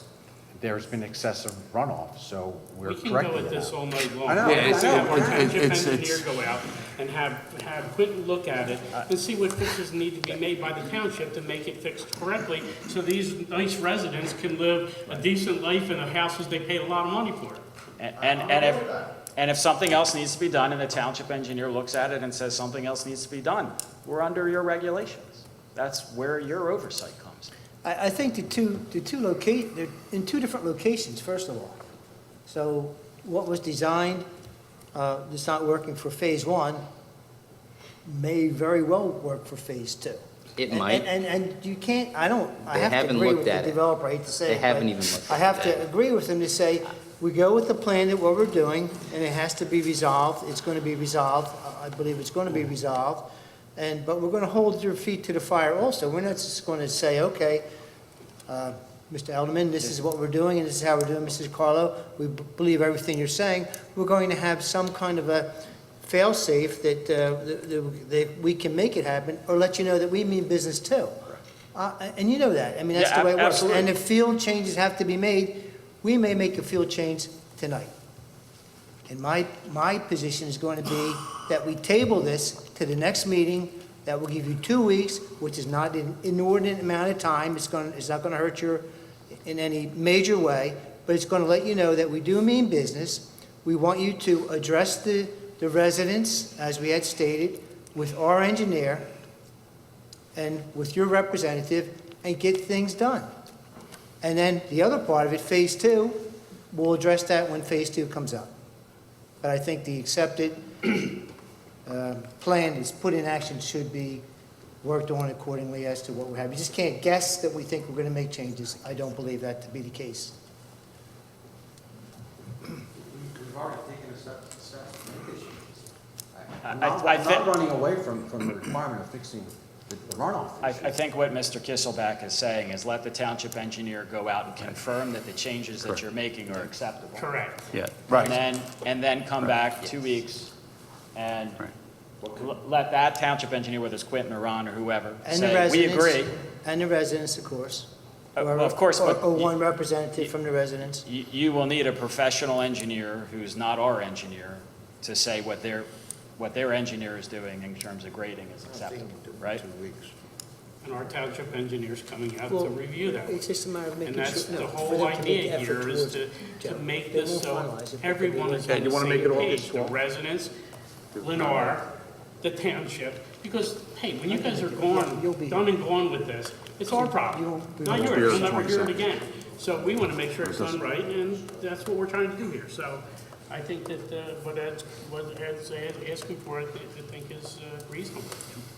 Let it wait to the next meeting, and let's get Quentin out there, let's get the residents out there, let's get the flooding situation situated, let's get it done. Quentin some help. You're really, I think there were more residents that wanted to come I up. don't know where you're getting all the hours in your day to take care of this Right. stuff, but We just hired a battalion to support that. Yes, that's, we made the transition tonight. Yeah, let's finish the public comment, and then we can decide whether we're going to. Okay, my name is Vlas Heckler, Heckler. I'm on the east side of Royal Mews. I'm there 4 years. And the 114A Royal Mews. I'm one of the multi-family, which I'm on the bottom, and I have a neighbor on the top of me. But I have a townhouse, and they have a townhouse. So our phase, and our builder isn't here any longer, the water coming from the west side of Royal Mews is coming down and lifting up the cement on our walkways of 4 years ago. Now, they're still in a pond, and we can see the housing on the left side is much higher. We watch the flow of water coming all the way down, even with the landscaping now. It still comes down, and it just redirects it a different way. There's no drainage. I have a drain on my lawn. So usually I get their mulch and their water and shrubs down my drain. But there are no drains up there. You need some drain to catch some of the water. We have no problems with the river. We have man-made flooding. We don't have river flooding. Anyway, and there is no park in front of Phase 1. The park is always in front of Phase 2. So I just wanted to let you know. It's where they had the picnic is in front of it. That's in front of Phase 2. There's nothing in front of Phase 1, just the Not? river. Oh, okay, I'm sorry. Yeah. Did you report your flooding issues to the builder? I have no builder. McNally's not No, but I mean here. to the new builder. And they only build, well, yes, I sent them pictures, and they did say they will look into it. And I see that it's redirected to the neighbor before me. I didn't get the mulch this time, so I have to say thank you. But it's not really solved. Okay, well, give your address to Quentin, and we can look into your situation. All too, right, and see if yeah. we- Okay, thank you. Thank you. Do I need to restate my name again? I just want to make real quick. I'd like to go on record to state that I would like this approval of Phase 2 tabled until resolution of the flooding for Phase 1. I'd also like to go on record as well. Mr. Carlo mentioned about not taking care of any warranty items beyond July of 2018. That is not what was relayed to us at the barbecue that we've been talking about, where Lennar made a big to-do about, coming into the neighborhood and trying to bring everybody together. He explicitly stated, introduced us to his staff, saying that he was taking care of, Lennar was taking care of all issues, all warranty issues that were left over by Magnati. There was no date given. Okay, and you're going to straighten that out with Magnati. He's got to either step it up or he's not keeping your agreement. Okay. Okay, is anybody else? Okay, does anybody want to make a motion to, Yeah, I'm going to make a motion. I'm going to make a motion that we table this proposal for Lennar, which is a final amended land development, I guess it would be. And I would like to, oh, you're not going to be here on the 22nd. I'm not going to be here the 22nd, so we could make it August 12th, it would be better, actually. I don't think you're going to be able to get it done by. If you're not going to, I'd like to table this to August. Well, first of all, I need the developer to extend their, what's that day? The expiration date from, Joe, Pizzo? If you're going to table this beyond your next meeting, then we'll need the agreement of the applicant for an extension of the 90-day period for action under the municipality's planning code. Exactly. Okay, so we need that first. Mr. Ellerman, you go with that after you check with your client? If it's not, just say no. If it is fine. I have to discuss with him first, and I might not want to do it right here in public. Can I take a couple minutes? If he wants to take a break, we We'll can take take a 5-minute recess. It doesn't have to be 5 minutes, just Okay. if I could step out of the room. Yeah, sure, absolutely. We'll take a recess. We'll take 5 minutes, you can take 2 of it and come back and wait for it. Thank you, Mr. President. Okay, we're returning. So we left it at, we were going to make a motion to extend this to give you time to take care of everything to August 12th. Are you going to give us that extension? Yes, Okay. my client's agreeable to grant the extension Okay, to and this will give us August 12th. time for you to work out things with the community and the water and such and address these Township things. engineer to go down and Yeah, make sure and have Mr. Kisselback meet down Correct. there with them. Okay, Correct. so that'll work, and it'll be resolved to a point where it should actually be working at that point. No, my understanding, based on what the engineer just told me, is that it has not been built to design. There are drains and that have not been installed and not been inspected by the township. Is that correct, Ron? And that's So- something Quentin can check out when he goes down. Yeah, so that's basically, contrary to what was told earlier, to the whole discussion that we just had, that it has not been built per the design. So, For Phase 1. for Phase 1. Okay, so we'll have to check that. We don't know whether it's true or not. Do you know that that's a, No, Ron's saying it's. okay. The drains aren't in, okay, all right, good. Okay, so, well, that's better for August 12th also. Okay, so Mr. That is Kisselback, do you, All right, I'm going to put a motion on the floor if you're ready for that, Yeah, Mr. President. Okay, yes. I'm going to ask, the motion is that I would ask the developer to extend the 90-day period to a date of August the 12th, our second council meeting, the Bless you. first council meeting in August, and I would ask that the council would continue this process, table the process until August 12th, 2019. okay, is there a second? All in favor? Aye. Any against? Okay, we'll see you on the 12th, okay? Thank you. Have a good night. All right, good All luck. right, thank you. Okay, You got it? okay, let me see.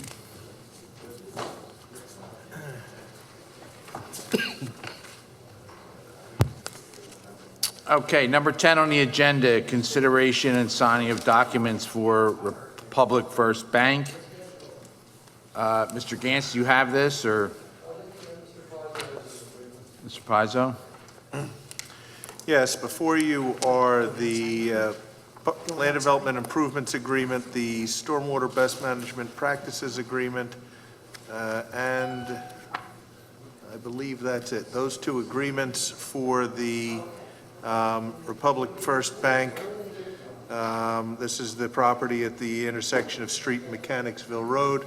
The agreements were prepared by our office and have been duly executed by the developer. The developer has also posted with the township the necessary funds called for under those agreements, which are either fees to be paid to the township or escrows to be posted with the township. The agreements are in a form acceptable for your consideration and approval this evening. Okay, is there any questions from anybody on council to Mr. Pizzo in reference to this? Mr. Pizzo, to your knowledge, this is one of the last things that has to get done before construction begins, correct? Typically, yes. I would defer to Mr. Gans what might still be outstanding before the township were to start to issue permits, but the developer's agreements typically are one of the last things in the process, yes. Usually they have their cost estimate approved and as part of the agreement. So once they plug the funds in the form of security, they're ready to go. Okay, and have they applied for the permits yet, or? No, I don't believe so. Not yet, okay. Okay, and is this something that has to be signed this evening, or is this something we? When you say sign this evening, you can sign them at your convenience, but they do need to be approved this evening. Or I shouldn't say Okay, need all to right. be. Okay, If I you was approve asking. them this evening, they can be signed at whatever point Ms.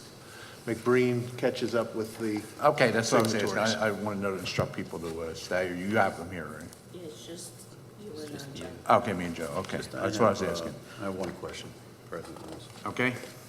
Mr. Pizzo, I read through, this item. Is there, there was a special deed covenant that was going on with the property that would lie behind this property. Is there any requirement where we need to be mentioning that or having that included in this document? I do not believe so. The deed covenant issue, was an issue among and between private property owners and did not involve the township. It was nothing that, in many cases, when the township is getting some sort of a restrictive covenant from a developer, it is something that runs from the developer to the township so that the township can enforce it. In the case of the covenant that you're referring to with Republic Bank, this was a deed restriction among the property owners within that development and therefore enforceable only by them against one another.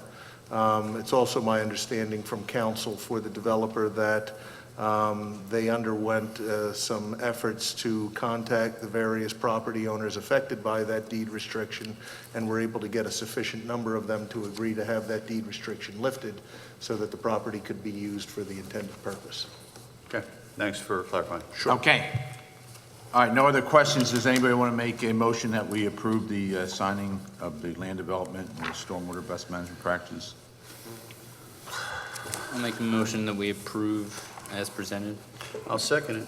Okay, all in favor? Aye. Aye. Any against? Mr. Pizzo, Okay. I voted against this land development. Can I vote no against this and not sign it? I'm not sure that there's a place for you to sign it in any event, but you can certainly vote no against it if that's your wish. There is a Oh, secretary. well, the assistant secretary can sign it then. Okay, And I'm voting no because I voted no on the project. okay. Okay, so it's 4-1. All right, number 11, consideration of public hearing and ordinance amending Chapter 225, Vehicles and Traffic Regulations, to add the following stop sign on Forest Avenue. Mr. Pizzo, do you have this one too? Or? Sure. As occurs from time to time, the township will receive a request for the township to look into what might be a troublesome intersection or stretch of highway within the township. In this case, the township had received numerous complaints about cars speeding along Forest Avenue in the vicinity of West Bensalem Avenue. As a result of that complaint being received by the township, the mayor directed the police department traffic safety officer to conduct a study to determine whether in fact the complaint was warranted, and if so, if there was any corrective action that should be taken by the township. In this instance, the traffic safety officer performed a study, came back with a report and a recommendation that the township install 2 stop signs on Forest Avenue at its intersection with West Bensalem Avenue, thereby creating a 3-way stop at that intersection. One of the signs will be for northbound traffic and the other for southbound traffic on Forest. West Bensalem Ave is already controlled by a stop sign. So in concert with that, our office prepared, or no, I'm sorry, our office didn't prepare this. The administration prepared the form of ordinance that's in front of you this evening that would place those requested stop signs at those two locations on Forest Avenue, that being the northbound and southbound directions of travel at the intersection with West Bensalem Avenue. The ordinance has been duly advertised and is in a form acceptable for your consideration and approval this evening. It's much needed. Yep. They've been looking at a lot of the streets, and I intend to square them away because there's still some that aren't, but I'll make a motion that we approve this presented. Second. Just a quick question. Okay, Mr. Tapman, yeah. There was also mention about additional speed limit signs. Is that included in this, Joe? There are no speed limit signs at all. This, Well, he recommended 25 miles an hour. Right.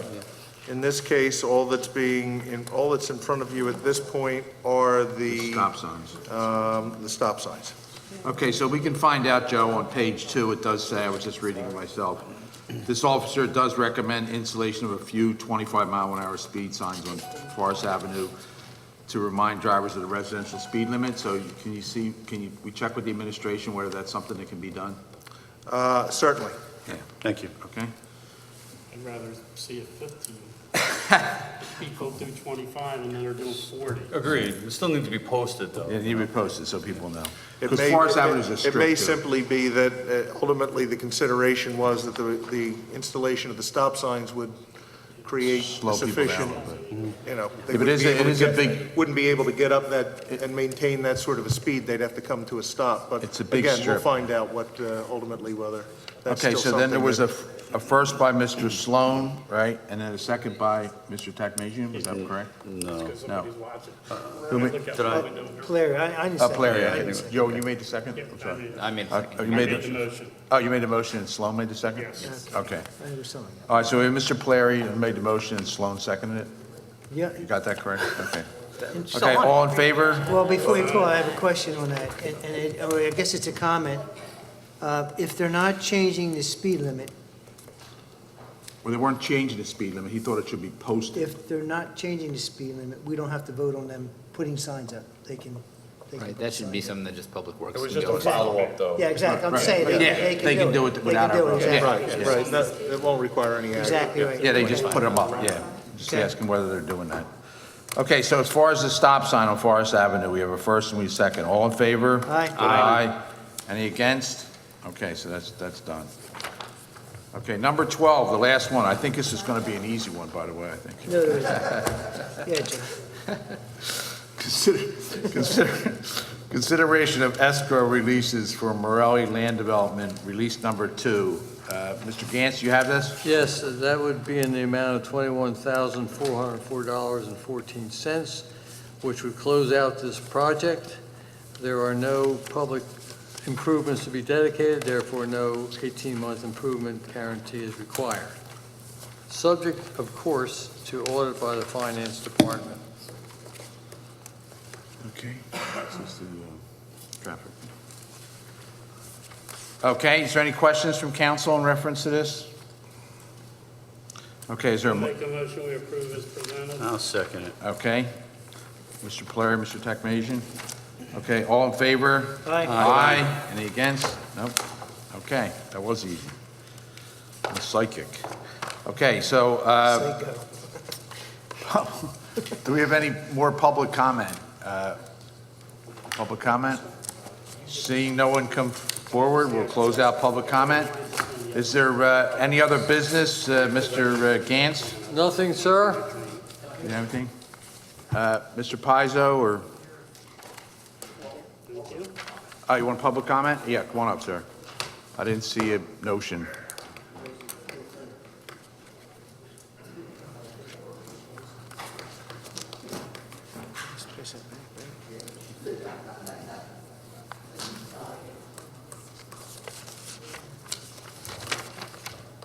My name's Tom Caesar. It's S-Z-C-Z-U-R. I live at 2700 Colmar Avenue in Stanwood Gardens. For the last 15 years, I have a neighbor that I guess you would call a nuisance. Now, I've had people out there, Mr. Kissenbach has been there, trucks all over the property. You know, I report them, nothing gets done. And every time I report them, more trucks show up. I just went through a letter. One truck they cut rugs out of a house. They loaded them in the back. They sat there for a year. I reported them to the mayor's office, to L&I. Nothing gets done. You know, Mr. Kissenbach has mentioned something to the mayor. He sent me a letter about the trucks. Now I'm here. What do we do? Are you saying they're running a business out of the house next door to you? The woman that owns the house, I'm going to say every morning she gets up and goes to work. Her husband, they're looking for him to deport him about, I guess this is about the third or fourth time. But the business, the tree trimming business, has dropped down to the son. The son is running it. Last year, I was up in the mayor's office. When I went in there, I was there to complain about 3 properties, about trucks. I've been almost 30 years there. People in my neighborhood, they call me the mayor of Stanwood. They come down, they tell me, you know, but a lot of people won't come up here or make out a nuisance report. So now I'm here, you know, I'm tired of this. Last night, there were guys that, you know, like, I'm told that the woman says, oh, that's my brother, that's my uncle, that's my sister. I think everybody from Guatemala has been in that house, because every face I see is different. You know, I don't know what's going on in there. And like I said, the sewers pipes were blocked up. They're digging with a hoe. Water department is in front of my house. What's this? They go up and shut their water off. All this stuff is going on. Something has to be done. Okay, well, if you give Debbie your name and address, you've met with the mayor and you've had, I don't know, we'll have to check in what the history of this is. Last year, me and Kenneth Herb went up there, we sat down. What was funny was, like I said, we went in there with pictures of 3 properties. When we walked in the mayor's office, first of all, he called me, he knows who I am, but he called me by another name. I says, no. And then when I walked in there, I looked at his desk, and it was covered with pictures of properties in my neighborhood. And he said, who's this, you know, the guy's name? He lives down a block down from me. I don't know the guy, I never met him. But apparently, he was going around the neighborhood taking pictures of all properties that either there was a truck there, he took that. If something was wrong, he took pictures of it, and it was in the mayor's office. I says, I can't believe this. I got 3 pictures of 3 properties, and here the guy mailed them to the mayor. And like the ones I complained about, lids. You ever hear of them? They're a company that moved into the neighborhood. They refurbished the house. They have a liquor license where these gentlemen decide you want to have a party because somebody's having a birthday party. You can hire them. They will come here, set everything up for you.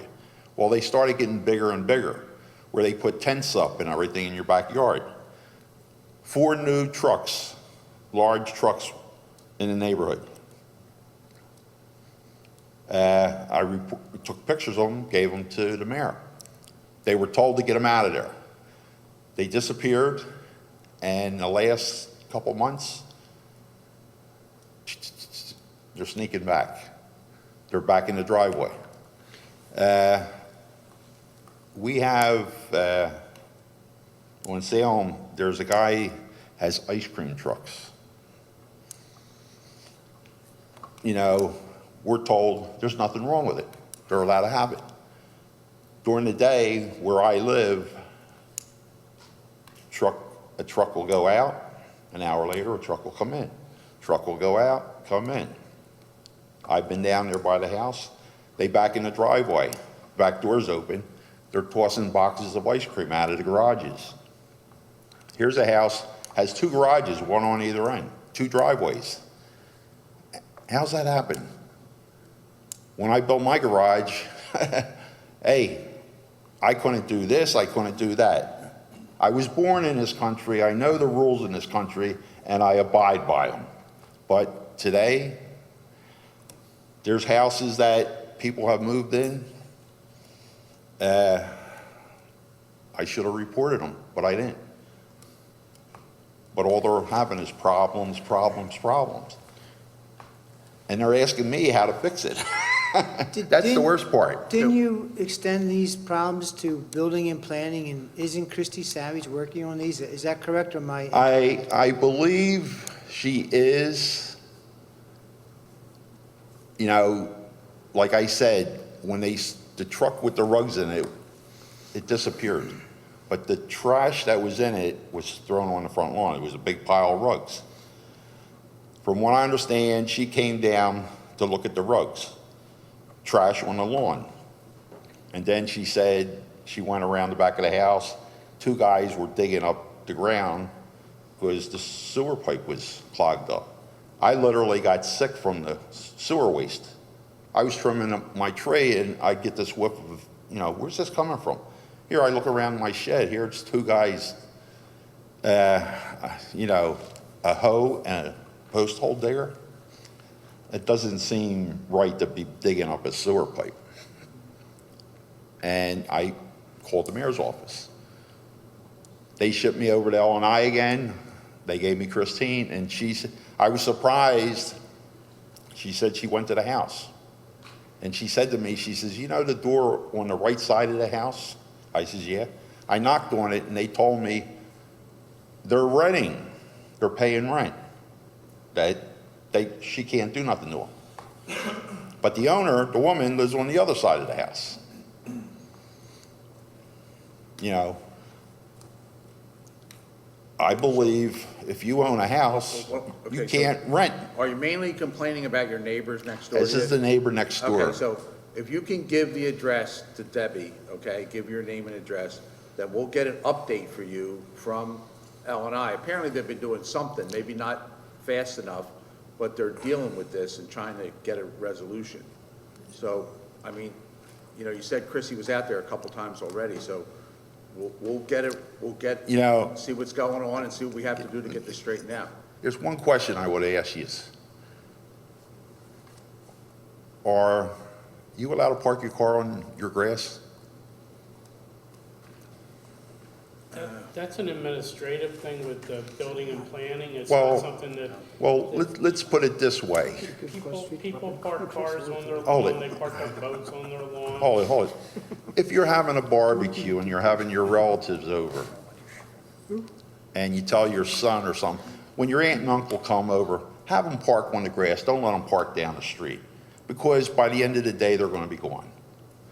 But when you park a car and a truck, and it stays overnight, is that parking or is it storing? Well, that's something building and planning is going to have to answer, because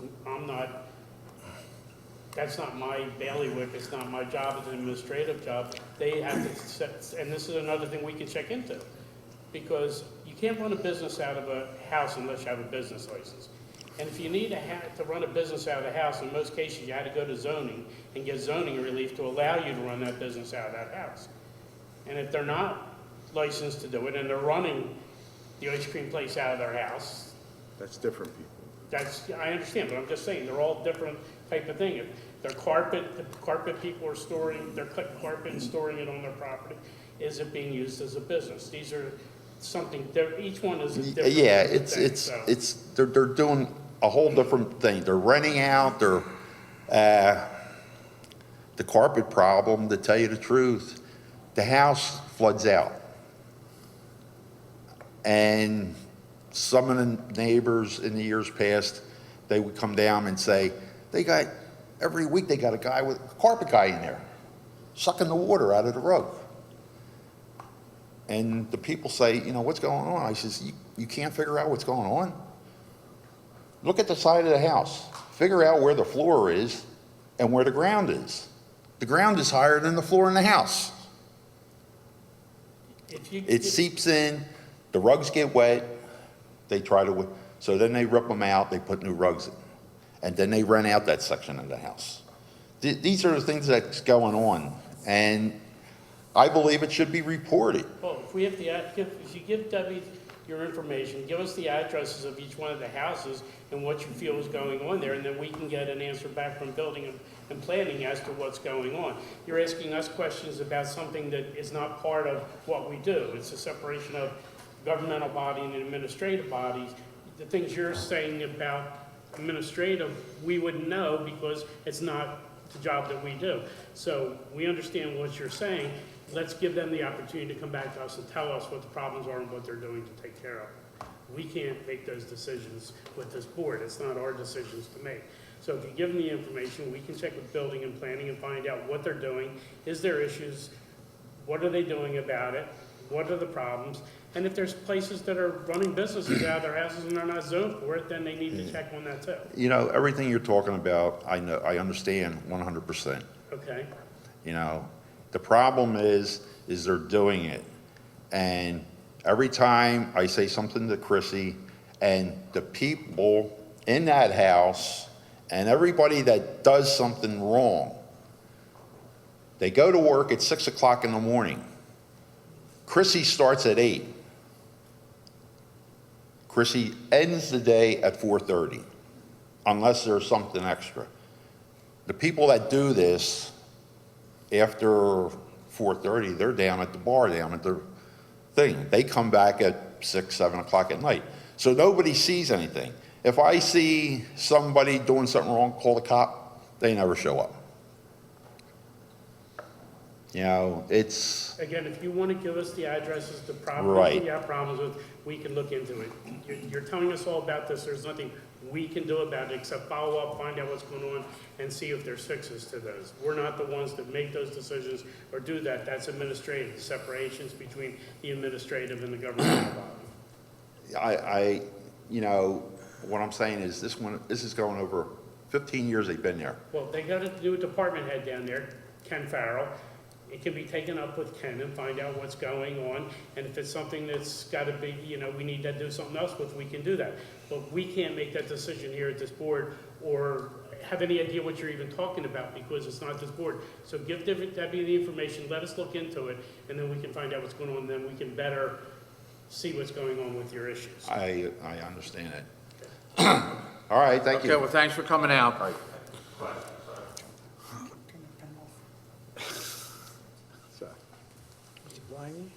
Derek Fuller, 1899 Hollandale Drive.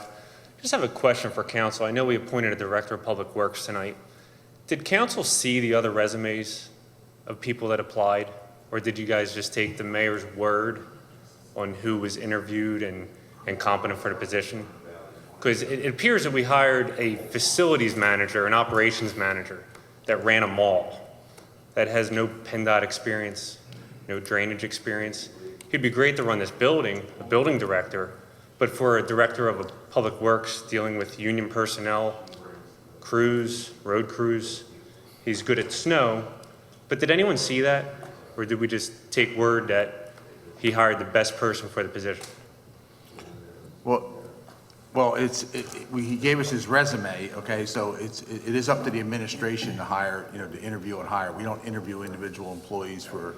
No, you take his recommendation. You advise on his recommendation, correct? Yeah. Yes. So, I mean, he dealt with contracts, he dealt with employees, he dealt with, so he seemed qualified. And we wanted to get a person that lived in the township too, so I do think it's, and then he had a probation period, also 60 days, so. Is there a specific reason why you're asking that? I'm curious. I applied. I'm a Bensalem resident. So you did, then Oh, yeah. That's the answer to it. You applied for the job, you didn't get the job, so you're up here. Just questioning. Yeah, I mean, Okay. licensed engineer, civil engineer, you think, If we're gonna be clear, then. I'm sorry, I didn't We don't specify. hire Do you live in the an engineer to township? run the I building do, and plant I do. Okay. We don't hire an engineer to run that department. If there's engineer's issues, that goes to Ron. Oh, it Peters. does, but as wouldn't far you as- want someone educated for that position, willing to step down my career, to take a position role, to work in the township that I live in? I respectfully appreciate that you applied for the job and they didn't look at you as, and you live in Bensalem? Yeah, he does. Yeah. So you were Did you one get of an interview you for were the the job? other one that was. No, and that's what's concerning too. He said he interviewed the Bensalem residents, and that's why I was just wondering. Okay, I don't know. I didn't see your resume, so I don't know why. And that's the other point. Could So be a you reason advised why, on I the don't know. recommendation when. Well, he is the mayor, so he does run the administration, so Agreed. people voted for him. I respectfully appreciate you being honest and telling us. Right, yeah, and you were that's, one of the people. trust me, I don't want the job now, to be honest with you, when something like that occurs, but when someone's going to step down from a role of a extremely high-paying position to take a public works job, it's just concerning of what's, Well, that would be concerning to me, why you would step down from a position like that to take a lesser job. to work in the township and better the township that I live in. Okay.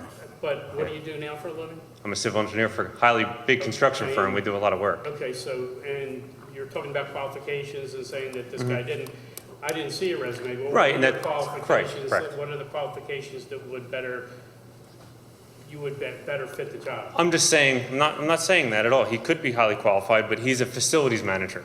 He runs a mall. And He'd be, you're an engineer.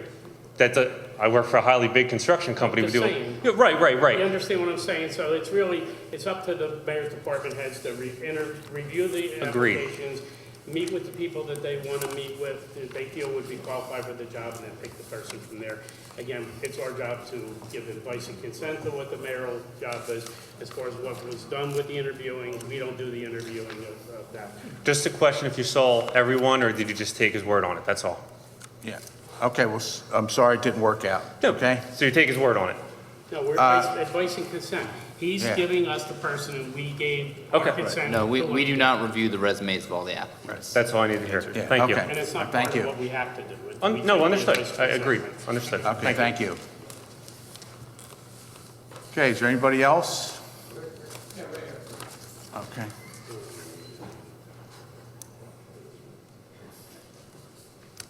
You're trapped.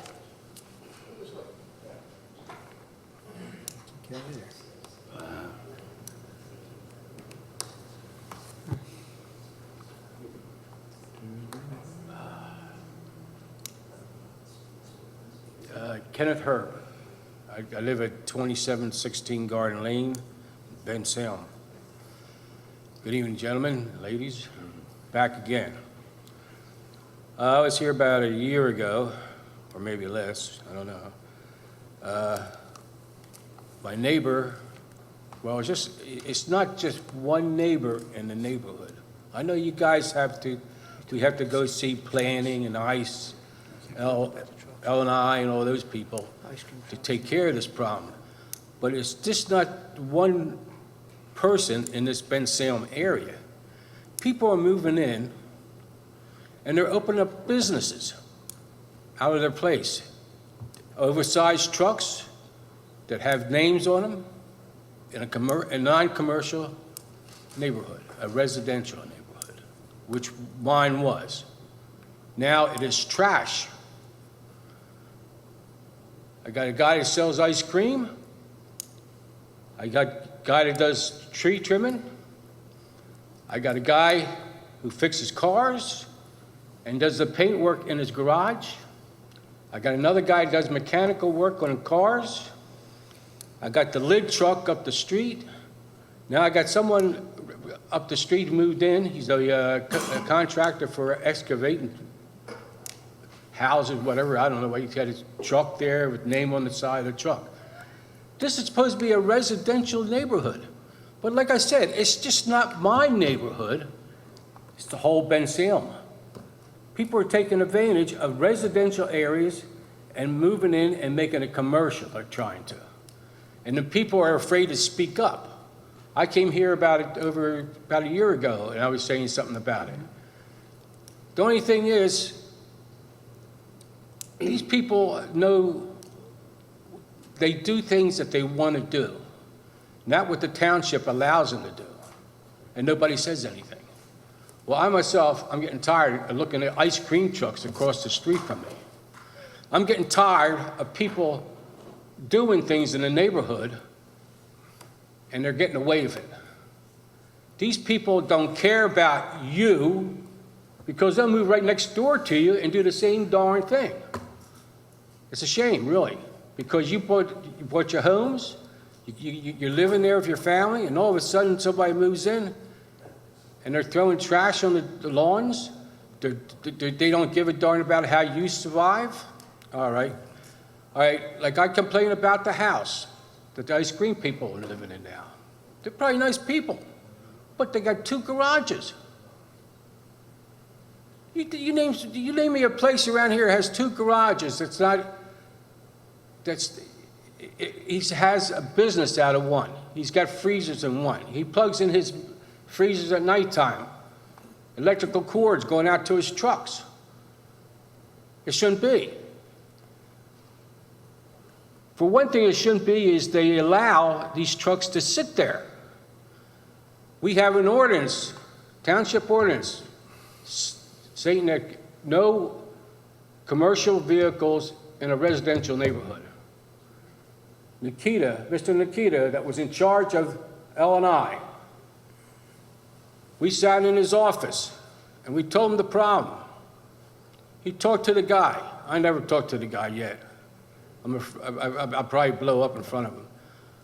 But how come Mr. Nikita has the right to change the ordinance and allow 2 trucks being parked in the driveway of the house that's about 100 feet away from me in a residential neighborhood? Who gives him the right to do these changes? Did he go through you guys? I doubt it. Depends on the size of the truck. Commercial. Well, it doesn't matter. Ice cream It truck, depends on the commercial. size of it. It's a commercial vehicle with signs on the side. It goes by the weight, I think. It goes by the weight of the truck and, The weight of the truck and how much he's carrying. yeah. He's got a He heavy. doesn't have a right to change the ordinance, so that's what you're asking. He's got I know he doesn't have the right to change it, but he did change it. Now these people, now what he has is another commercial truck sitting outside of it. It's a yellow and blue truck that says Glass Company on the side. But this dude, he goes and picks up stuff that, like ice cream stuff, or he needs the material for something, and he parks there at nighttime. He's another commercial vehicle. Okay, well, they can't run a business Mr. out, Knowles. so if you- He's running a business out of that darn place. Okay, well then, give us the address. We have a new person. Give the address. Give the address. As you recall, when this gentleman was here last year, Yeah. with complaints regarding the garages and the ice cream trucks, it was looked into. Building and Planning said that everything that was happening out there was either legal or permitted, one or the other. Now, if circumstances have changed, again, it needs to be reported to the township. Coming up here and venting to the 5 of you, well, Yeah. certainly, but a report needs to be filed with the township. If it is, then the township has the ability to follow up. Once the township receives a report, does an investigation, determines that there's not a violation, that's it. It's over. The township doesn't then continue to go out periodically to look for a violation, having determined that one And then doesn't we'll have to exist. explain to the resident why there's not a Well, violation. that certainly can and should be part of it as well. Yeah. And I believe that is part of it as well. But as to when somebody's saying it that keeps happening, if it's reported to the Building and Planning Department or to the administration, it gets investigated. Right. It gets investigated. Now, the answer may not always be what everybody wants to hear, which was the case. All the 5 of you heard the answer a year or so ago, that the garages were, for whatever reason, I don't know because I'm not in that department and wasn't involved, but the report back was the garages were legal and that the trucks were legal and that there was not an ice cream business being operated illegally out of the premises. Now, some of those circumstances may change in the intervening 12, 14, 18 months. I don't know. But it has to be, file another report with the township, and the township will look into it. So we'll do- so But give if us- the garages give us your were legal address. before, I think they're still going to be legal now. How they're being used may Yeah, not but be. sir, But who legalized them? Again, you're asking, Nikita? you're asking me Well, he doesn't- questions he doesn't I work don't know here. the answer to. I know he doesn't work here no more. He got out. But I do remember the question about the garages being asked and the Illegal. answer being that they were Over legal. 10 foot high, the darn garages are. Again, I'm not telling you the answer you want. Give the address, and we'll have, we have a new person, and they'll look into it, and we'll... All right, here's another one Mr. here. Herb, the pres- Across the street from him, they bought a house, family bought the house. All right, there's a fence around it, the driveway was in the front on Salem. That was where the driveway was. And the mailbox was on Salem. Here, he made another driveway on Garden Lane, which I don't know how that passed either, because it's too close to the boundary line on the neighbor's side. This is a separate house? This is a different house. Did you report it to the township? I did. Okay. All right, and what he did was, he moved the mailbox around to Garden Lane. Now, is that legal?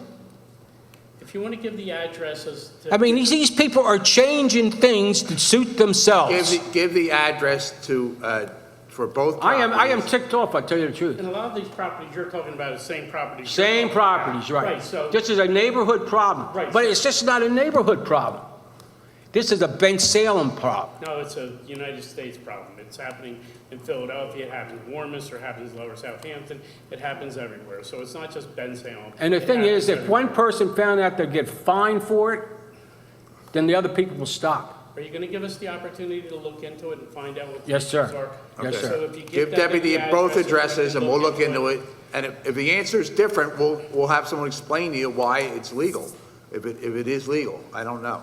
It's not legal. It's Okay, a well, I don't residential know. I'm not arguing neighborhood. with you. I It's don't a know. residential, I mean, I don't want to argue with you, but it is a residential Give- neighborhood. I give understand. Debbie the I addresses, understand. let us look into it, and then we can find out what's going on. I asked earlier for a cup of coffee. That's the reason I came up here. I wish I would have gotten you a cup of coffee. I wish I would have gotten I know. I'll give you. Okay, is there anybody else for public comment that I closed at 45 minutes ago? But, okay, so seeing no one else come up, we'll close public comment. Okay.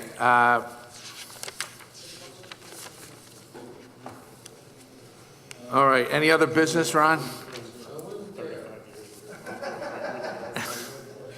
Mr. Pizzo or Lauren, do you have any other,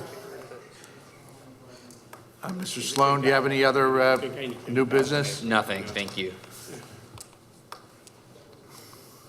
Mr. Takmasian, do you have anything? I'm sorry, I do. One item. Okay. From what I understand, the pipe there, Country Columbus Club off of State Road has been completed. Do we have hard costs for that, and when can that be provided? Did you request that from the mayor? Did you ask the mayor? 'Cause that's where that has to come from. We Okay. requested it when the issue first came up, Right. months ago, that we Right, were it gonna just get got the estimate. completed, so if the just final got cost came in, it would have to come from the mayor. We had requested and were promised that council would receive all of the estimates prior to any contracts being placed for the work. We can go back and watch the tapes if you really want, but that is what was promised. I don't know what the exact figures are, but I think you're going to be pleasantly surprised that it's very minimal. Okay. Just in conversation, I don't know, I can't give you exact figures. Well, and that was, when we had that meeting down on State Road, that was the impression that we all walked away from, was that cost was gonna be substantially lower than anybody had feared.